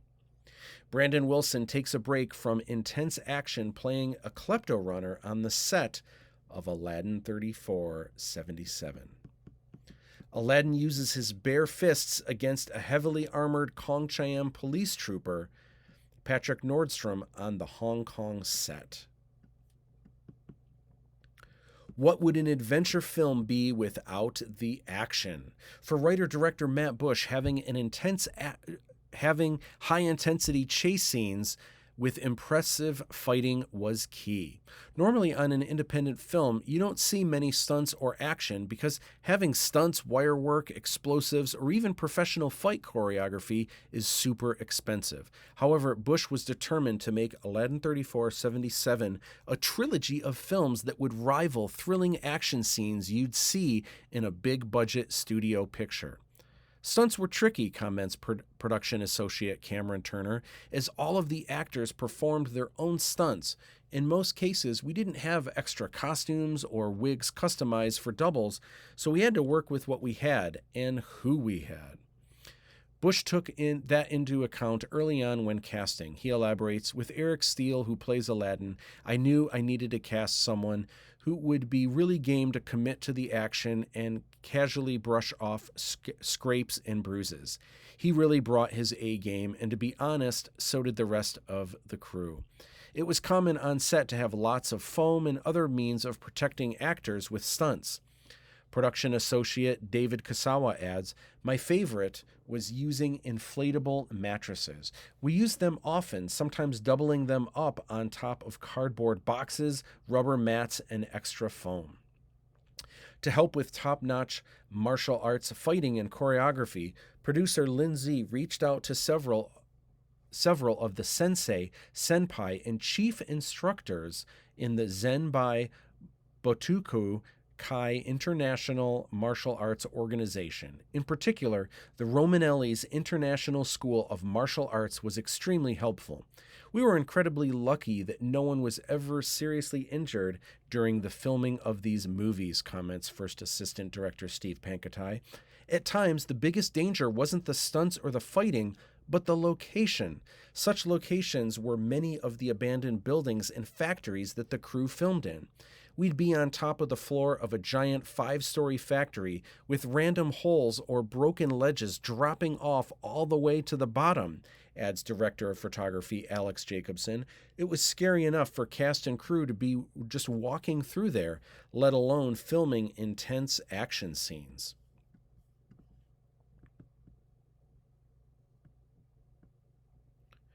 For filming martial arts fighting, we used traditional Japanese style called Shirinji Ryu.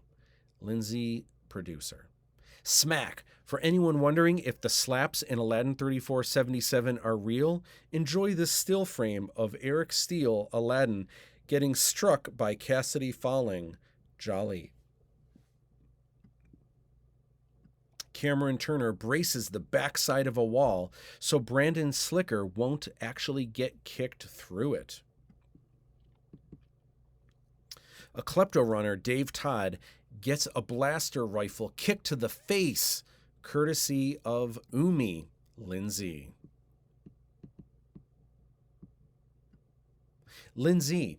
One of the biggest contributors to the Aladdin 3477 films is Lindsay, one of the project's producers. In addition, she not only plays one of the leads, Umi, but a very physical role involving incredibly intense martial arts. Beginning her martial arts studies at the age of 8, Lindsay fully admits her initial inspiration into the professional fighting skills was Teenage Mutant Ninja Turtles. Donatello was my favorite, comments Lindsay. Still is. She began her training in Taekwondo, where one day she would achieve a second-degree black belt. Currently, Lindsay has switched her martial arts training to an entirely new style, Japanese Shirinji-Ryu karate. Taekwondo focuses on kicks, which was my forte, observes Lindsay. But Shirinji-Ryu has very little kicking, so I couldn't have chosen a more opposite style. Plus, it was humbling to start over at the very beginning, a white belt like everyone else.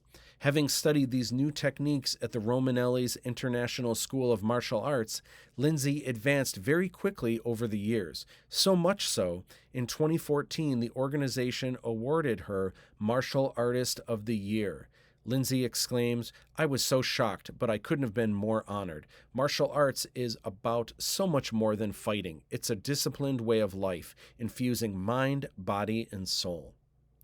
Her talent on Aladdin 3477 didn't stop at action and fighting, as Lindsay was heavily involved in many aspects of the production, including costume design, hair and makeup, and even helping puppeteer robots. Lindsay presented with the Martial Artist of the Year award in 2014 during the first year of filming Aladdin 3477. Practical effects. The mechanical puppet for Fiji hadn't been completed until hours before its first scene filming at the Silver Lake sand dunes. Matt Busch recalls, "I was taping up the orange accents the night before. We were in the middle of nowhere, so the next morning I had to get up and drive to the nearest Home Depot an hour and a half away to get paint supplies to finish the details." Busch delivering a truckload of kit-bashed robots to the Kong Cham set in Sterling Heights. Working with a miniature of the Red Star dropship against a blue screen, to be keyed out later.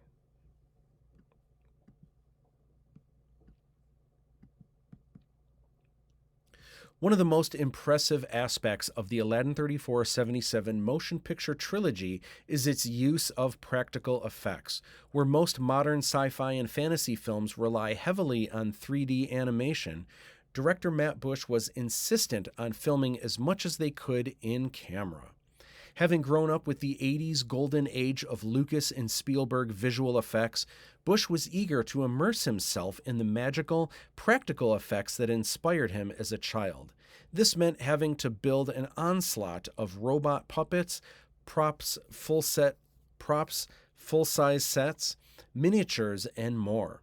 Anything you see on screen had to be physically created in real life. Digital animation is awesome, comments executive producer Dave Todd, but when overly combined with live action footage, there's usually something you notice a little too perfect or a little too off. We call this the uncanny valley. However, there are amazing in-camera tricks that have been used since the dawn of film itself. These tried and true creative techniques can still fool top industry professionals. Associate producer Melissa Gallup elaborates, I have heard filmmakers who have seen glimpses of Aladdin 3477 footage marvel at how Fiji looks and ask, who did the animation? They're always blown away to learn that Fiji was never animated. What you're looking at is a mechanical puppet. A kit-bashed miniature left for a giant freighter to be used seen floating in the sky of Old Kowloon. Busch used household items, model kit pieces, and random toy parts glued together.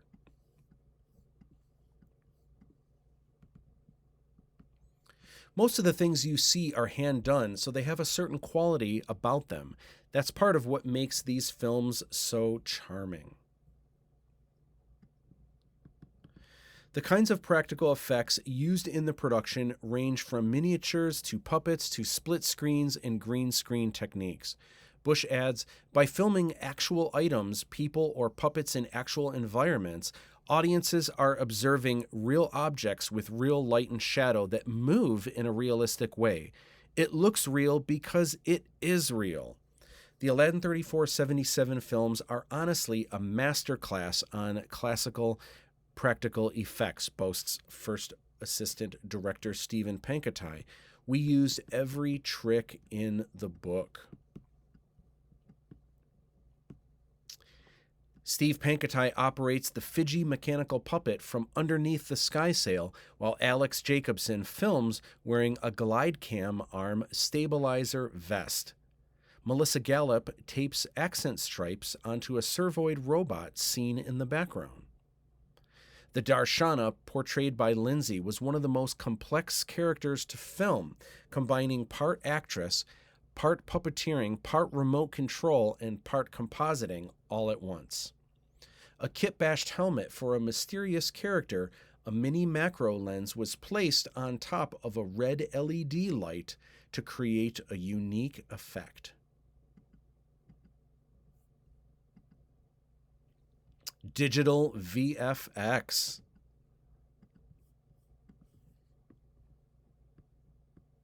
When filmed, actress Saria McNally Wright wore a bright-colored contact lens, but later Busch felt it didn't feel sci-fi enough. So digital magic was needed. To make Lian Hua's glowing eye realistic, Sean Sheehan first had to motion track the real eye before building a new eye in 3D that could then follow the same natural pathway. Based on footage of other similar lights captured in camera, Sean was able to create a lighting effect that wasn't too over the top and matched the look of the footage. While the hope to capture much of the content in camera as possible, practical effects, let me start that over. While the hope was to capture as much content in camera and utilize practical effects as much as possible, any epic sci-fi fantasy film like Aladdin 3477 would be impossible to achieve today without having digital FX work. Writer-director Matt Busch explains, we set out to film every shot we can. we set out to film every shot we can. With compositing, nearly everything you see on screen was captured on camera. However, some shots had errors that needed to be fixed, or certain shots that just needed some magic. Most of the digital VFX work was done by Busch himself. The easier compositing with miniatures and basic green screen keying, I was able to knock out myself. Comments Busch, but some of the more complex keying, wire removal, and animation had to be farmed out to professionals who can rock it out way better than I. Sean Sheehan. The visual FX supervisor for Aladdin 3477, the Jinn of Wisdom, is Sean Sheehan, an industry vet in motion design, 3D animation, and digital illustration. Busch was insistent Sheehan handle most of the complicated compositing shots himself, but also oversees and manages other digital work farmed out to other VFX artists. Sheehan began his career in industrial design at MSX International before moving on to marketing and advertising at Aspen Marketing Services. He later joined the Quintec Group, serving as lead artist and motion designer. Along the way, Sheehan kept busy with freelance illustration and became a professor of media and communication arts at Macomb College, teaching alongside Matt Busch. In fact, for over 20 years, the two have worked on numerous projects together, including an 11.5-minute animated pitch for Lucasfilm to produce an animated feature. Busch praises, when it comes to VFX and motion design, Sean is the master. It just doesn't get better. To have his magic touch on Aladdin 3477 is awesome. His work is seamless with what we captured in camera. This shot was filmed with the camera lowering on a jib, but there was a distracting pole controlling the Fidgy puppet in the way. Sheehan used Adobe After Effects to erase the pole and recreate the missing background through the moving footage.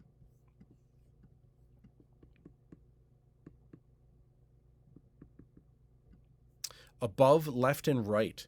Combining green screen footage of Eric Steele at the Kaleidoscope Koi soundstage with footage Busch had filmed in Bangkok, Thailand, and composited in miniatures for the ships, keying the hair in this footage was too tricky for Busch alone, but Sheehan was able to perfect the finished shot. Busch sought motion designer extraordinaire Sean Sheehan to supervise a team of artists to handle the most difficult of effects shots. In many cases, Sean himself set the motion tracking, and even built 3D elements before animating them to exist within the moving footage. At times, he had to go in frame by frame to clean up keys that just weren't clean enough. VFX artist Nick Garlock also crafted some of the most original clips, pieces with additional digital and 3D modeling by Jeff Mogi and Dave Todd. In the end, the role of any digital VFX is the same as the old-school practical effects. Busch affirms, regardless if the tools are digital or practical, the idea is to create visual images where audiences can't even tell how it was done, or better yet, don't even realize it was an effect in the first place. The goal is to keep viewers entranced in the story, enjoying every minute of the ride.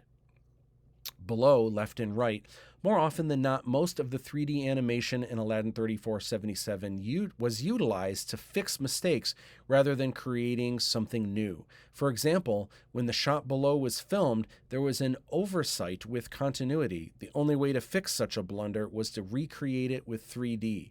Can you spot what it is? VFX artist Nick Garlock was tasked with recreating a hollow screen at the base of the Rashmi access port. The physical set piece was filmed in the sand dunes and had a frosted plexiglass screen that was intended to have colored lights shining through. Not only was electricity a complication on a complication on location, but the camera wouldn't have seen any lights under the intense sunlight.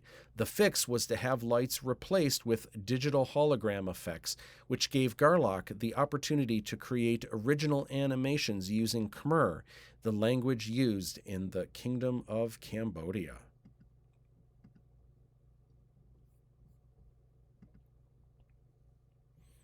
Post-production.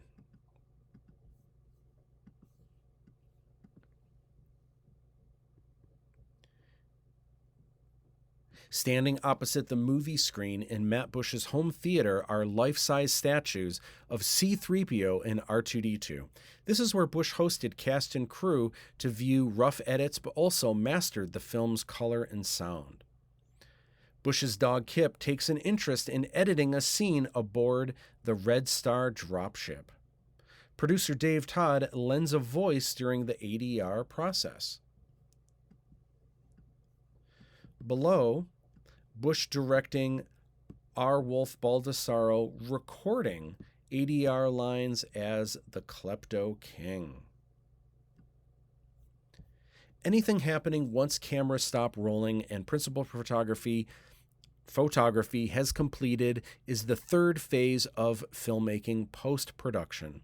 This phase is most likely editing, but also includes digital effects, Foley, ADR, sound effects, music, color correction, color grading, and more. However, the fluid way Aladdin 3477 was constructed, post-production actually began years before filming even started. Writer-director Matt Busch elaborates, "This giant project was put together in a non-conventional way. In some ways, it's similar to an animated feature film where I began with a story reel of audio and even visuals way before filming even began." Busch started with specific moments artistically. As he was writing the script and creating character designs and concept paintings, he was already seeking out music perfect for the scene. To organize all of this, Busch created a digital editing timeline in Final Cut Pro. Essentially, the entire visual story of Aladdin 3477 was created first as an animatic of sorts, where all of the art and music were added in chronologically. The story reel was constantly updated with each new painting, world location, establishing shot, or new piece of music. By the time principal photography began, Busch already had a complete visual representation of the story's aesthetics, fully set to music. This story reel actually became the building blocks for the final product. As production continued, each new scene filmed was edited into the master timeline. At any given moment, Busch could watch and get a sense for how the scenes were working within the films. He continued to edit completed scenes while moving forward with new ones. By the time filming was completed, Busch was close to having rough cuts of all three films.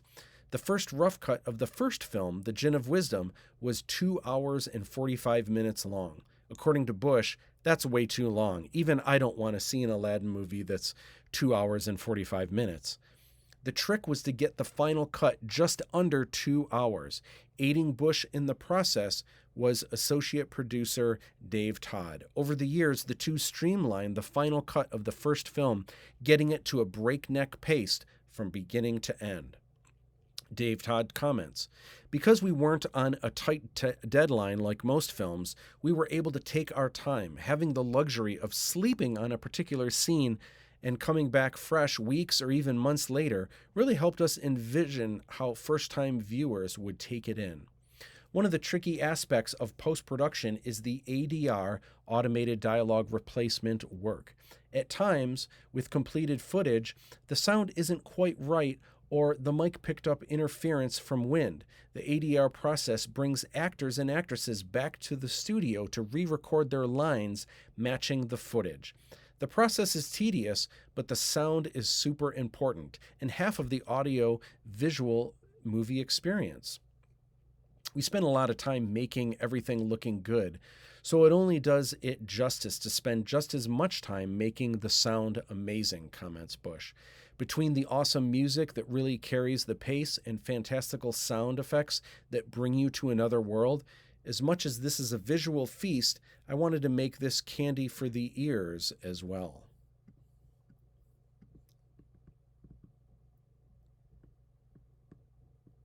Cell Dweller.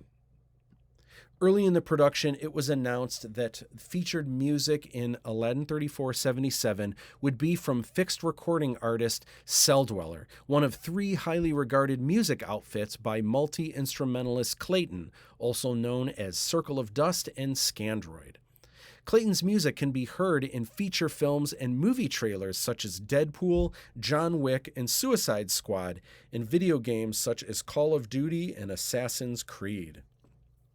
9 Cell Dweller tracks, including First Person Shooter and Shut 'Em Down, have been licensed by Kaleidoscope Koi Entertainment for use in the Aladdin 3477 film trilogy. In addition, director Matt Busch utilized several products from Clayton's Refractor Audio Company to create music cues for the films. The sample-based instrument transport and Sonic's production pack allowed Busch to create new music with Clayton's signature sound. Busch comments, "While Clayton may not be creating the full score in this film, this is easily the next best thing." This isn't the first time that Busch and Clayton have collaborated. In 2015, Busch illustrated the comic book cover of The Traveler based on the critically acclaimed Cell Dweller album End of an Empire. A year prior, Clayton produced a 3-part video of Busch's home studios as part of his online Cellivision series on YouTube. More recently, Clayton released a music video under the Scandroid moniker for Eden, which was filmed on one of the futuristic Hong Kong sets for Aladdin 3477. Clayton fans will love these films. Pulse-pounding sci-fi adventure and his cutting-edge Cell Dweller sound is all over them. Matt Busch, writer-director.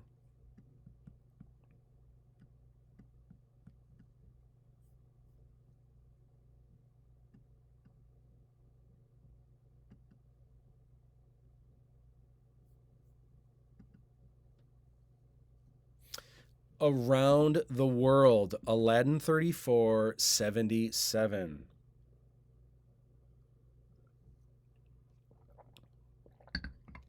Since production began, the project has been making waves globally.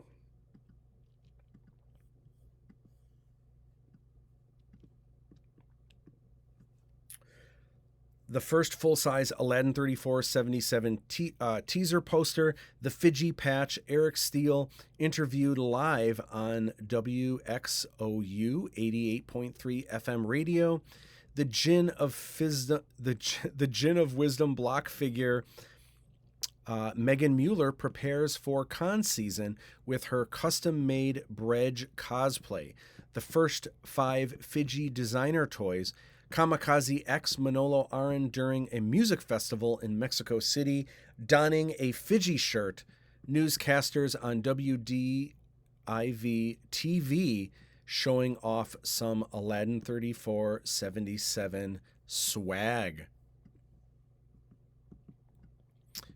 Shiva to Believer, Aladdin.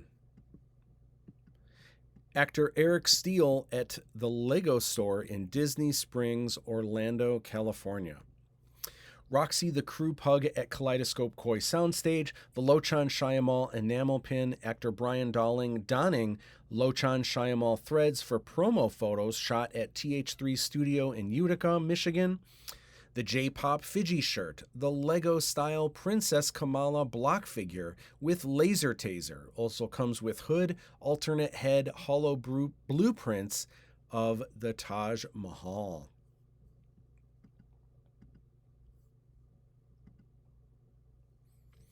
Full Sail University Hall of Fame.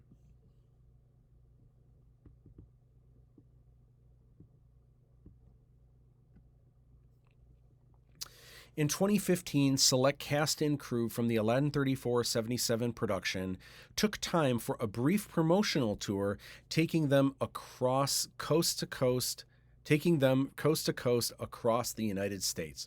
Director Matt Busch elaborates, "We had a few opportunities spring up to get the word out on Aladdin 3477 that were just too good to pass up. The first opportunity took place on the East Coast at Full Sail University, the premier media arts college where producer Rick Veers was being inducted into their legendary Alumni Hall of Fame.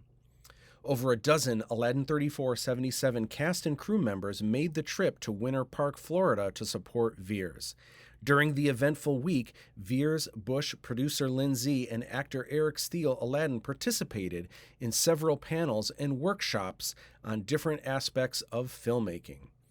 Hall of Fame week at Full Sail University truly is something to behold. Star-studded industry pros giving back to share wisdom with students. For the first time anywhere, attendees were shown a trailer-esque sizzle reel of Aladdin 3477 footage.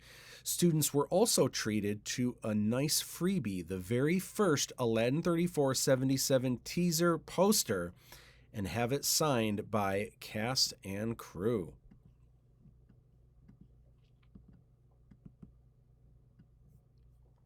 Students and industry pros were treated to a sneak peek look, a trailer-esque sizzle reel of a never-before-seen Aladdin 3477 footage. Producer Rick Veers being inducted into the Full Sail University Hall of Fame. Director Matt Busch shares industry experience with students at a panel titled Make or Break Independent Film Production.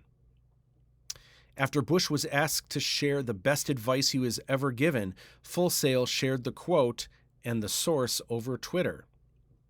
Eric Steele, producer Lindsay, Busch, and Veers sharing industry experience.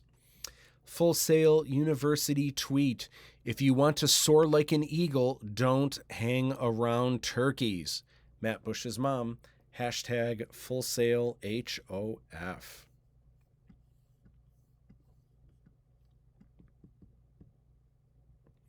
Donning an Aladdin 3477 crew shirt, director of photography Alex Jacobson signs a poster for an eager student. The very first Aladdin 3477 teaser movie poster featuring an iconic silhouette of Aladdin and his BFF Fidji. Donning an Aladdin 3477 crew cap, first assistant director Steve Pankatai signs a teaser poster. Aladdin 3477, after the Aladdin 3477 sneak peek presentation, students line up to meet cast and crew and get their posters signed.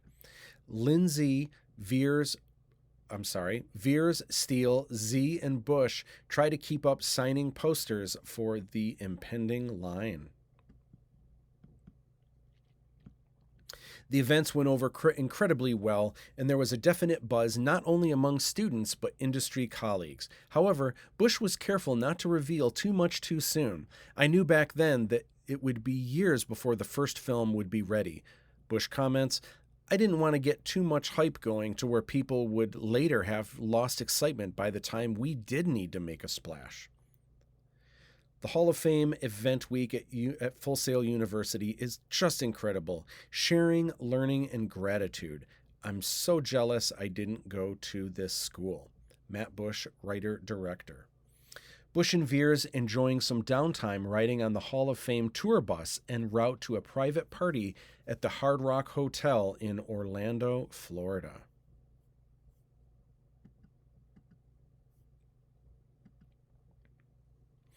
Star Wars Celebration. London, Chicago, Germany, Anaheim, Orlando.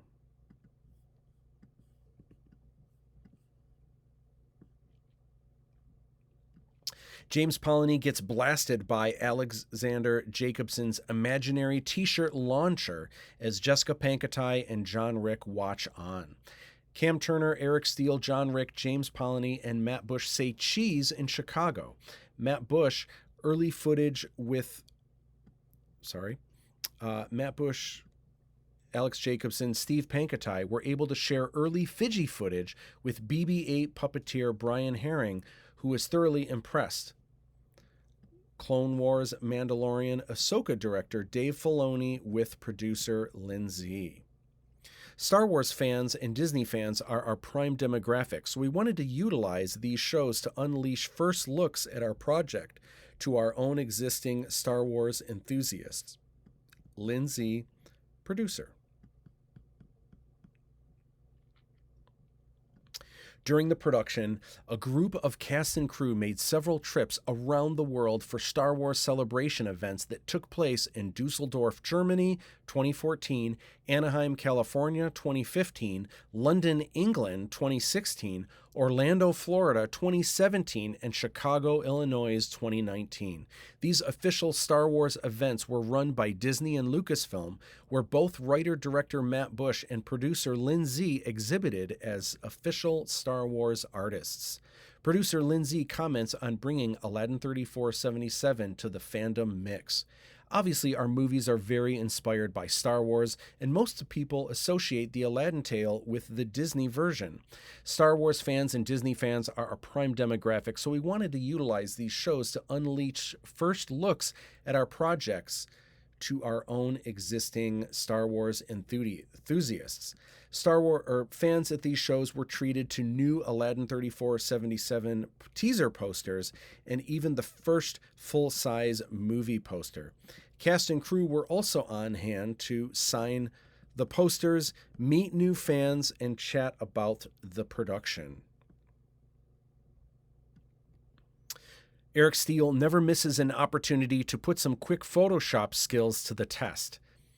At the Star Wars Celebration Orlando, the second Aladdin 3477 teaser poster featuring a silhouette of Princess Kamala was unveiled and given to fans.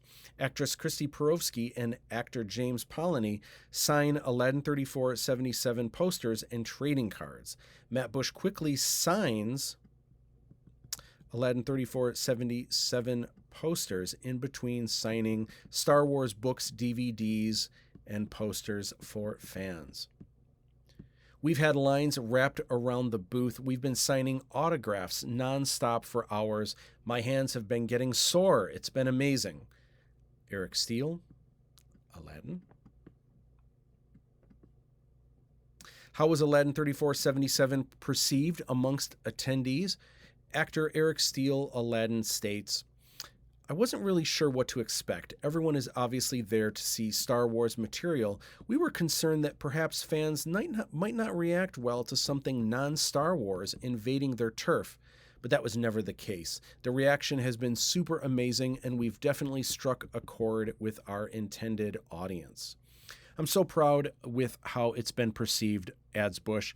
Of course, we are in a sidewalk crack shadow of the new Star Wars movies and shows that everyone is here for. Heck, we're fans too, but to see these audiences impressed and intrigued by our own meager production, I couldn't be more thrilled. We may be the underdogs, but the future looks brighter than ever.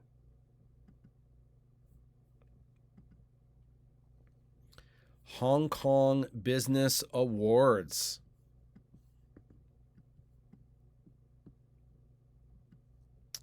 The 2018 Hong Kong Business Awards held at the Island Shangri-La. The onstage presenters supported by DHL and South China Morning Post. Key art from the show announcing the win for Aladdin 3477. Melissa Gallup, Dave Kasawa, Patrick Nordstrom, Jessica Sue, Cam Turner, Alex Jacobson, Matt Busch, John Rick, Lindsay, James Polany, Jessica Pankatai, Steve Pankatai, Terry Steele, Aaron Gomatis, and Eric Steele celebrating the win at Whitney Mansion Ghost Bar.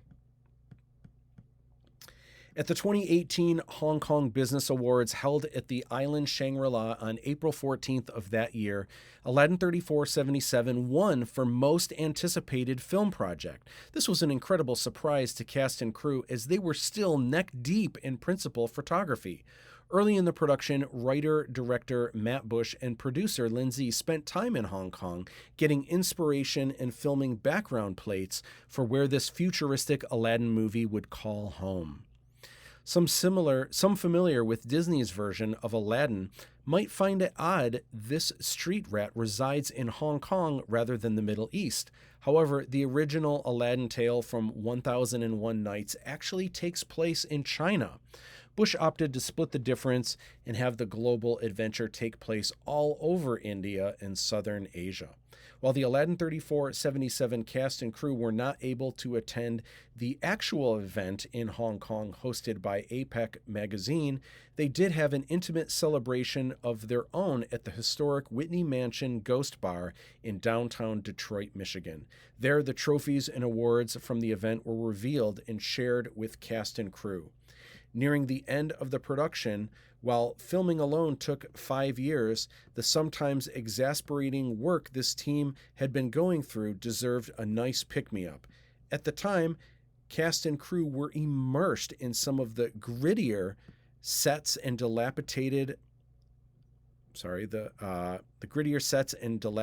locations, filming long hours in the relentless summer heat. Getting an incredible award like this definitely lifted spirits and re-energized the crew to bring their A game and finish the production. Aaron Golmatis, the Jinn of Wisdom, marvels at a trophy. Steve Pankotai, John Rick, Alex Jacobson, and Eric Steele celebrate their triumphant win. Key art announcing the Aladdin 3477's win for most anticipated film project.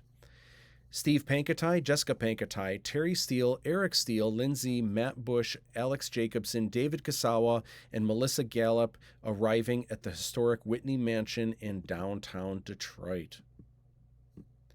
Actor Eric Steele, Aladdin, on a Hong Kong set during one of those not-so-fun days, covered in slime.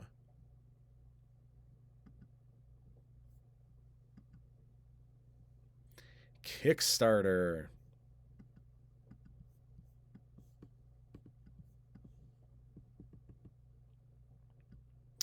On January 3rd, 2023, writer-director Matt Busch unveiled the biggest Aladdin 3477 splash to date with the release of a Kickstarter campaign. In the 4-minute promotional video, it was the first public unveiling of actual movie footage cut with a dazzling array of visuals about the epic project.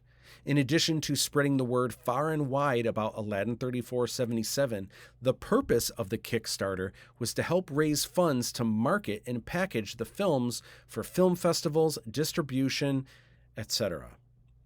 The initial goal set for the campaign was $10,000. Should any campaign not reach their goal during the limited time event, Kickstarter cancels the project and backers' cards aren't charged. For the first 8 hours of the Aladdin 3477 Kickstarter campaign, the project was successfully funded. In less than 3 days, funding was doubled. In a week, it was tripled. By the end of the 2-month Kickstarter, funding for the Aladdin 3477 campaign had been funded 6.5 times over. To help raise funds for any Kickstarter, creators offer rewards tiers where backers can secure physical or digital rewards for their pledge. With Busch always going by the motto, go big or go home, he wanted to do something special with the Kickstarter, worthy of all the time and effort put into the films. Key art from the Aladdin 3477 campaign, bizarre footage of a bizarre character, Aladdin's BFF, Barej. The promotional video was the first time public audiences were treated to promotional moving footage from the first film, The Jinn of Wisdom. Writer-director Matt Busch is happy to finally unveil the first look after 13 years of work. This pie chart isn't exactly accurate, but it's always a good excuse to share how adorable Fiji is.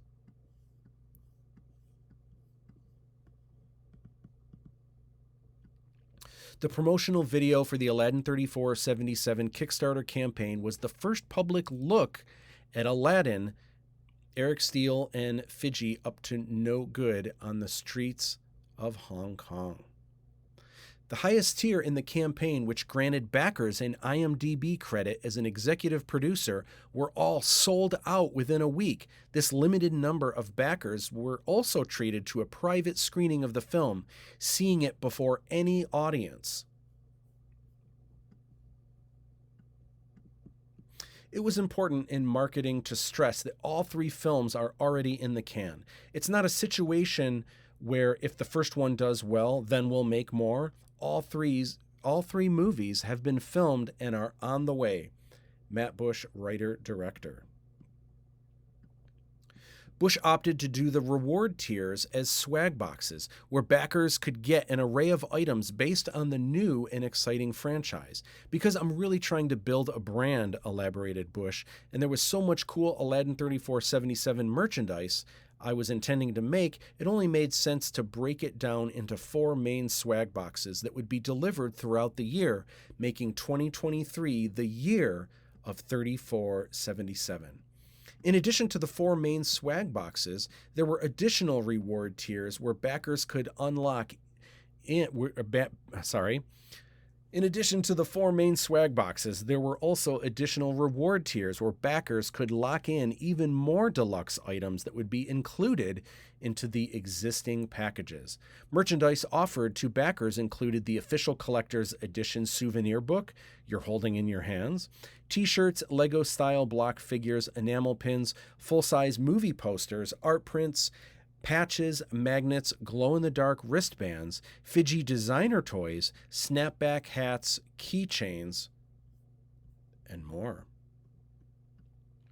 Kickstarter bestows Aladdin 3477 as a project we love.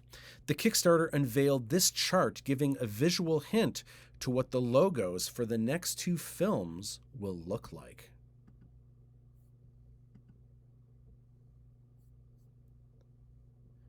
The Peter Mayhew Foundation.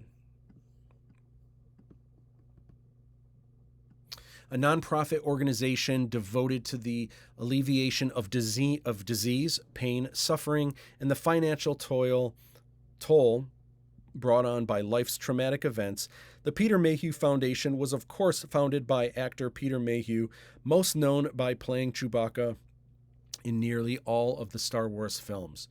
Providing its available resources directly to deserving children and adults in need, they assist numerous charitable organizations. In the past, Matt Busch, mostly known previously as an illustrator for official Star Wars books, posters, and more, has contributed to helping the foundation by providing artwork for items like challenge coins, where the proceeds go to helping a great cause.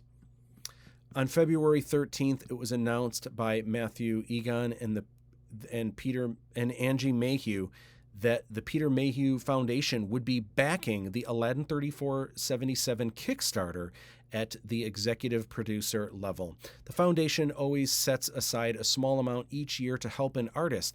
This time it was to help Busch, and in doing so, found another way to have Peter's name live on, this time as an executive producer on the Aladdin 3477 film. Sadly, less than a month after wife Angie made the announcement, she passed away and joined Peter among the stars. For more information on the foundation, please visit www.mayhewfoundation.org. The Blu-ray, the hardcover book, signed 8x10 glossies of the cast, working script pages, personal thank you videos from cast and crew, Fiji remark sketches, working storyboard pages, original concept art, and more.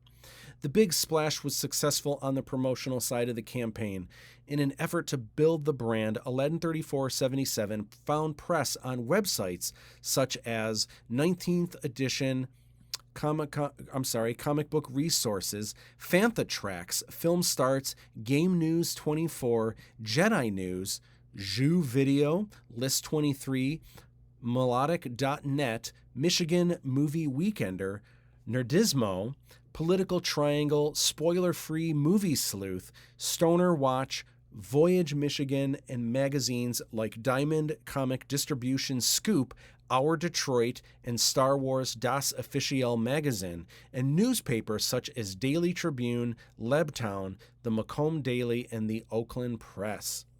Live interviews were conducted with Matt Busch, often with actor Eric Steele as guests on radio shows such as The Mike Wagner Show on KFYR 99.7 FM and Pop Culture Kaboom on KNVC 95.1 FM, as well as podcasts such as Attack on Show with Rob E., Awakened Nation with Brad Zales, and the biggest Star Wars podcast on the planet, Rebel Force Radio with Jimmy McInerney and Jason Swank. When the campaign initially began, Busch started it all by beginning a media outlet of his own, the Live Stream Lounge, a video podcast of sorts, streaming to all of his social media accounts live on Sunday nights at 9 p.m. Busch brings a new special guest on each week to chat all things in creativity, artists, writers, filmmakers, musicians, etc. Key art from Matt Busch's special guest appearance on Awakened Nation with Brad Zales. Key art from Matt Busch's appearance on Attack on Show with host Rob E. The video podcast was also one of the first media outlets to cover Aladdin 3477 3 years prior. A still from the Kickstarter promotional video, the world's first look at Princess Kamala, Christy Perovsky, in action.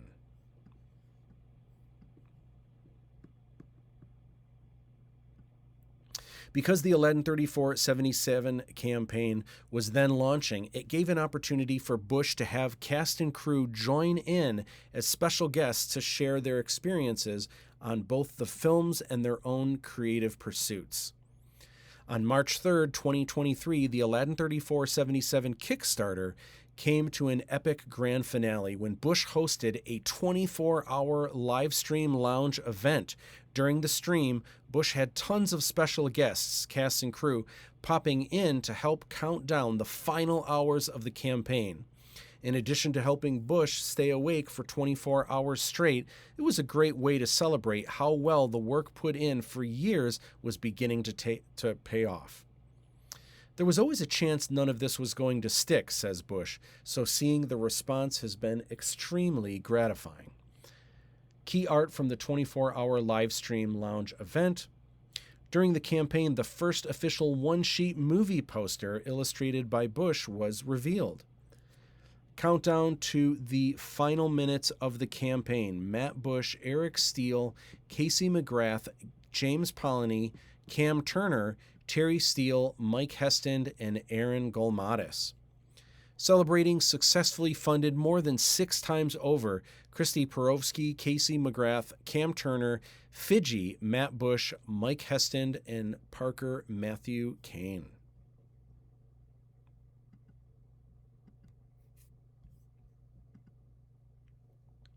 The official movie trailer.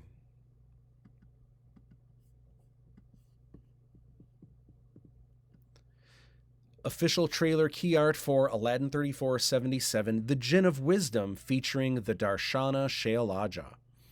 An expressive Harshad Tony Aiello full of rage in the Venata Desert. One of the shots Matt Busch recreated from the movie trailer. This one involved stop-motion animation with construction paper to recreate the Darshana. You must throw me the lamp at once. A homemade still of Fidji by Lindsay Will, the first place winner of the Aladdin 3477 Recreate My Trailer contest. On January 18th, 2023, the very first movie trailer for an Aladdin 3477 film was unveiled to the world. Released on YouTube and all of the writer-director Matt Busch's social media accounts, the 2-minute and 28-second video spread like wildfire, catching over 2.1 million views on YouTube alone. The trailer dropped 2 weeks into the Kickstarter campaign, amplifying buzz that had already been swirling. At this point, comments Busch, people had already seen footage of what Aladdin 3477 looks like, but the trailer was really the first glimpse at what the film feels like and sounds like. 48 hours after the official trailer dropped, Busch unveiled another surprise, the Aladdin 3477 Recreate My Trailer contest, where contestants could win up to $2,000 by artistically recreating the trailer using any methods. First place went to Lindsay Will for her incredible shot-by-shot recreation using household items. Second place, Melissa Gallup re-edited the emotionally charged version of the trailer. And third place, Tracy Wayne Surgener brought his grindhouse skills to cut a funky, fresh version of Aladdin 77.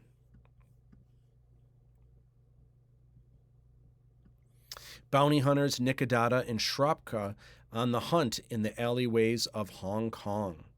Umi races through the mysterious Venata Desert. There was always a chance none of this was going to stick, so seeing the response has been extremely gratifying. Matt Busch, writer, director. Princess Kamala in the Taj Mahal throne room, flanked by Indian guards. Aladdin himself, actor Eric Steele, shares his first look trailer reaction for Aladdin 3477, The Jinn of Wisdom. The challenge of making the trailer, according to Busch, wasn't making it exciting, but rather not to show too much of the story or reveal any spoilers. Making a jaw-dropping trailer, in my mind, was easy because I had the entire first film to draw from. It's already so action-packed with wild visuals, states Busch. The real trick was to edit something that would turn heads without diluting the experience of seeing the finished film. Because the films are already loosely based on the Aladdin story, audiences already know a lot of how the plot will play out as it is. Busch wanted to keep most of the new aspects of this version a mystery. One of those elements noticeably missing from the trailer was the actual Jinn of Wisdom, despite the first film being named after the character. Our Jinn is amazing, comments producer Dave Todd, but everyone is expecting Genie from Disney's Aladdin. We decided it best to keep our Jinn a mystery so audiences can discover the character the way he's meant to be experienced in the film itself. With excitement booming around the globe, Busch is elated with the results. During the first 13 years of making these, the feedback online was pretty dismal. If I shared a scribble of Boba Fett on a napkin, I'd get 700 likes within an hour. But if I shared anything about Aladdin 3477, it was tumbleweeds. Today, I get the opposite. I get way more response posting about these films. Trailer reactions. To help share the anticipation, curiosity, and excitement of its release, people shared a recorded experience of their first time seeing the Aladdin 3477 official trailer. This is a fun way for fans to relive their own first moments seeing the trailer again through someone else's eyes. What made this even more fun was that many of the people sharing the reaction videos were some of Aladdin 3477 cast and crew, including Brian Dalling, Aaron Golamatis, Brenda Lopez, Grayson Pankatai, Christy Perovsky, James Polony, Eric Steele, and Lynn Z.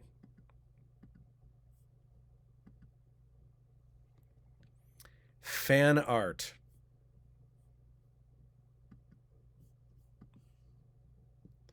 During the initial campaign, creator Matt Busch was eager to see fans, friends, and colleagues give their artistic take on the world of Aladdin 3477.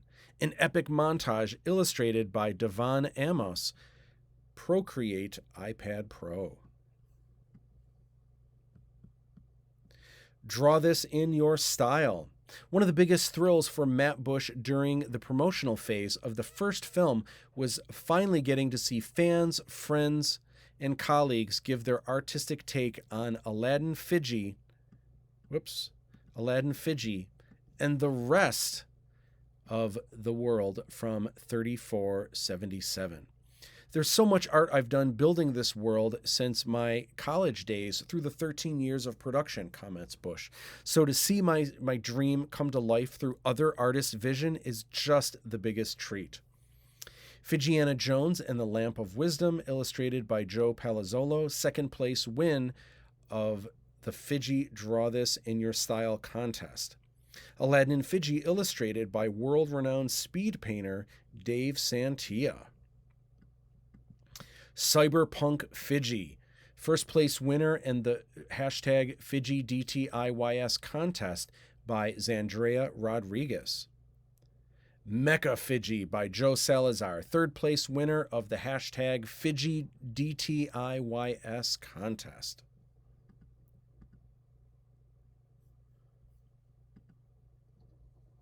Merchandise.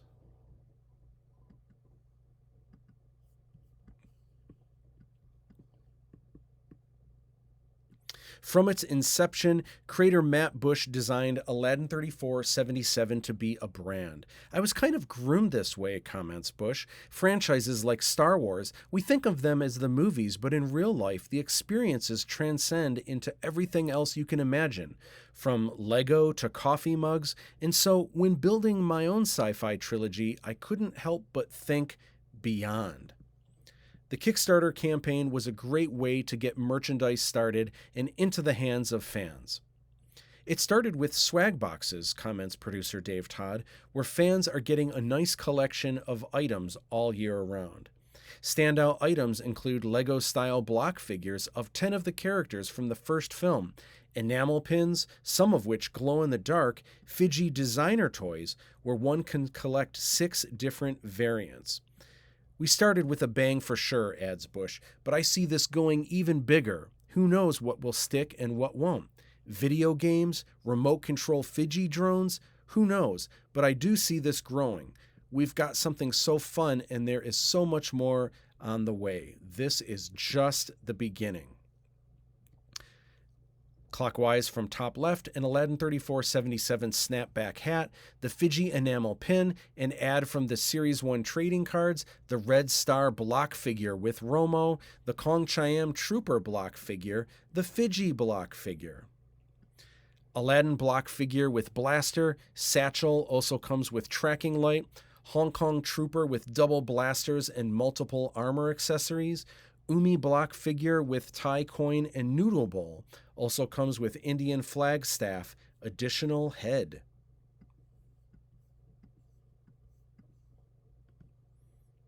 The sticker sheet. See some of the t-shirts.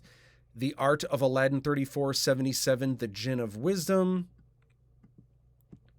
Clockwise from top left, the Aladdin 3477 sticker sheet, the Bollywood Princess t-shirt, the Wrath of Lochan t-shirt, the Art of Aladdin 3477, the Jinn of Wisdom hardcover coffee table art book, the 3477 logo pin, a look at the 6 Fiji designer toy variants and their rarity, the front box art of the Fiji designer toy, a look at the first 5 Fiji designer toys, the 6th mystery figure to be revealed.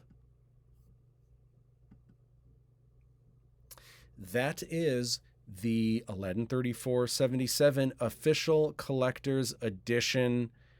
This is the audiobook. Thank you so much for listening along. It means the world to me. This has been my dream project for really for my entire life. And I'm just so grateful for each and every one of you, the support you've given me throughout my entire career, but especially now with my dream project that is just kind of coming to surface. It means the world to me every single time you guys check it out, every time you share, every time you leave a comment, and every time you just spread the word. It's been absolutely amazing, and I'm incredibly grateful.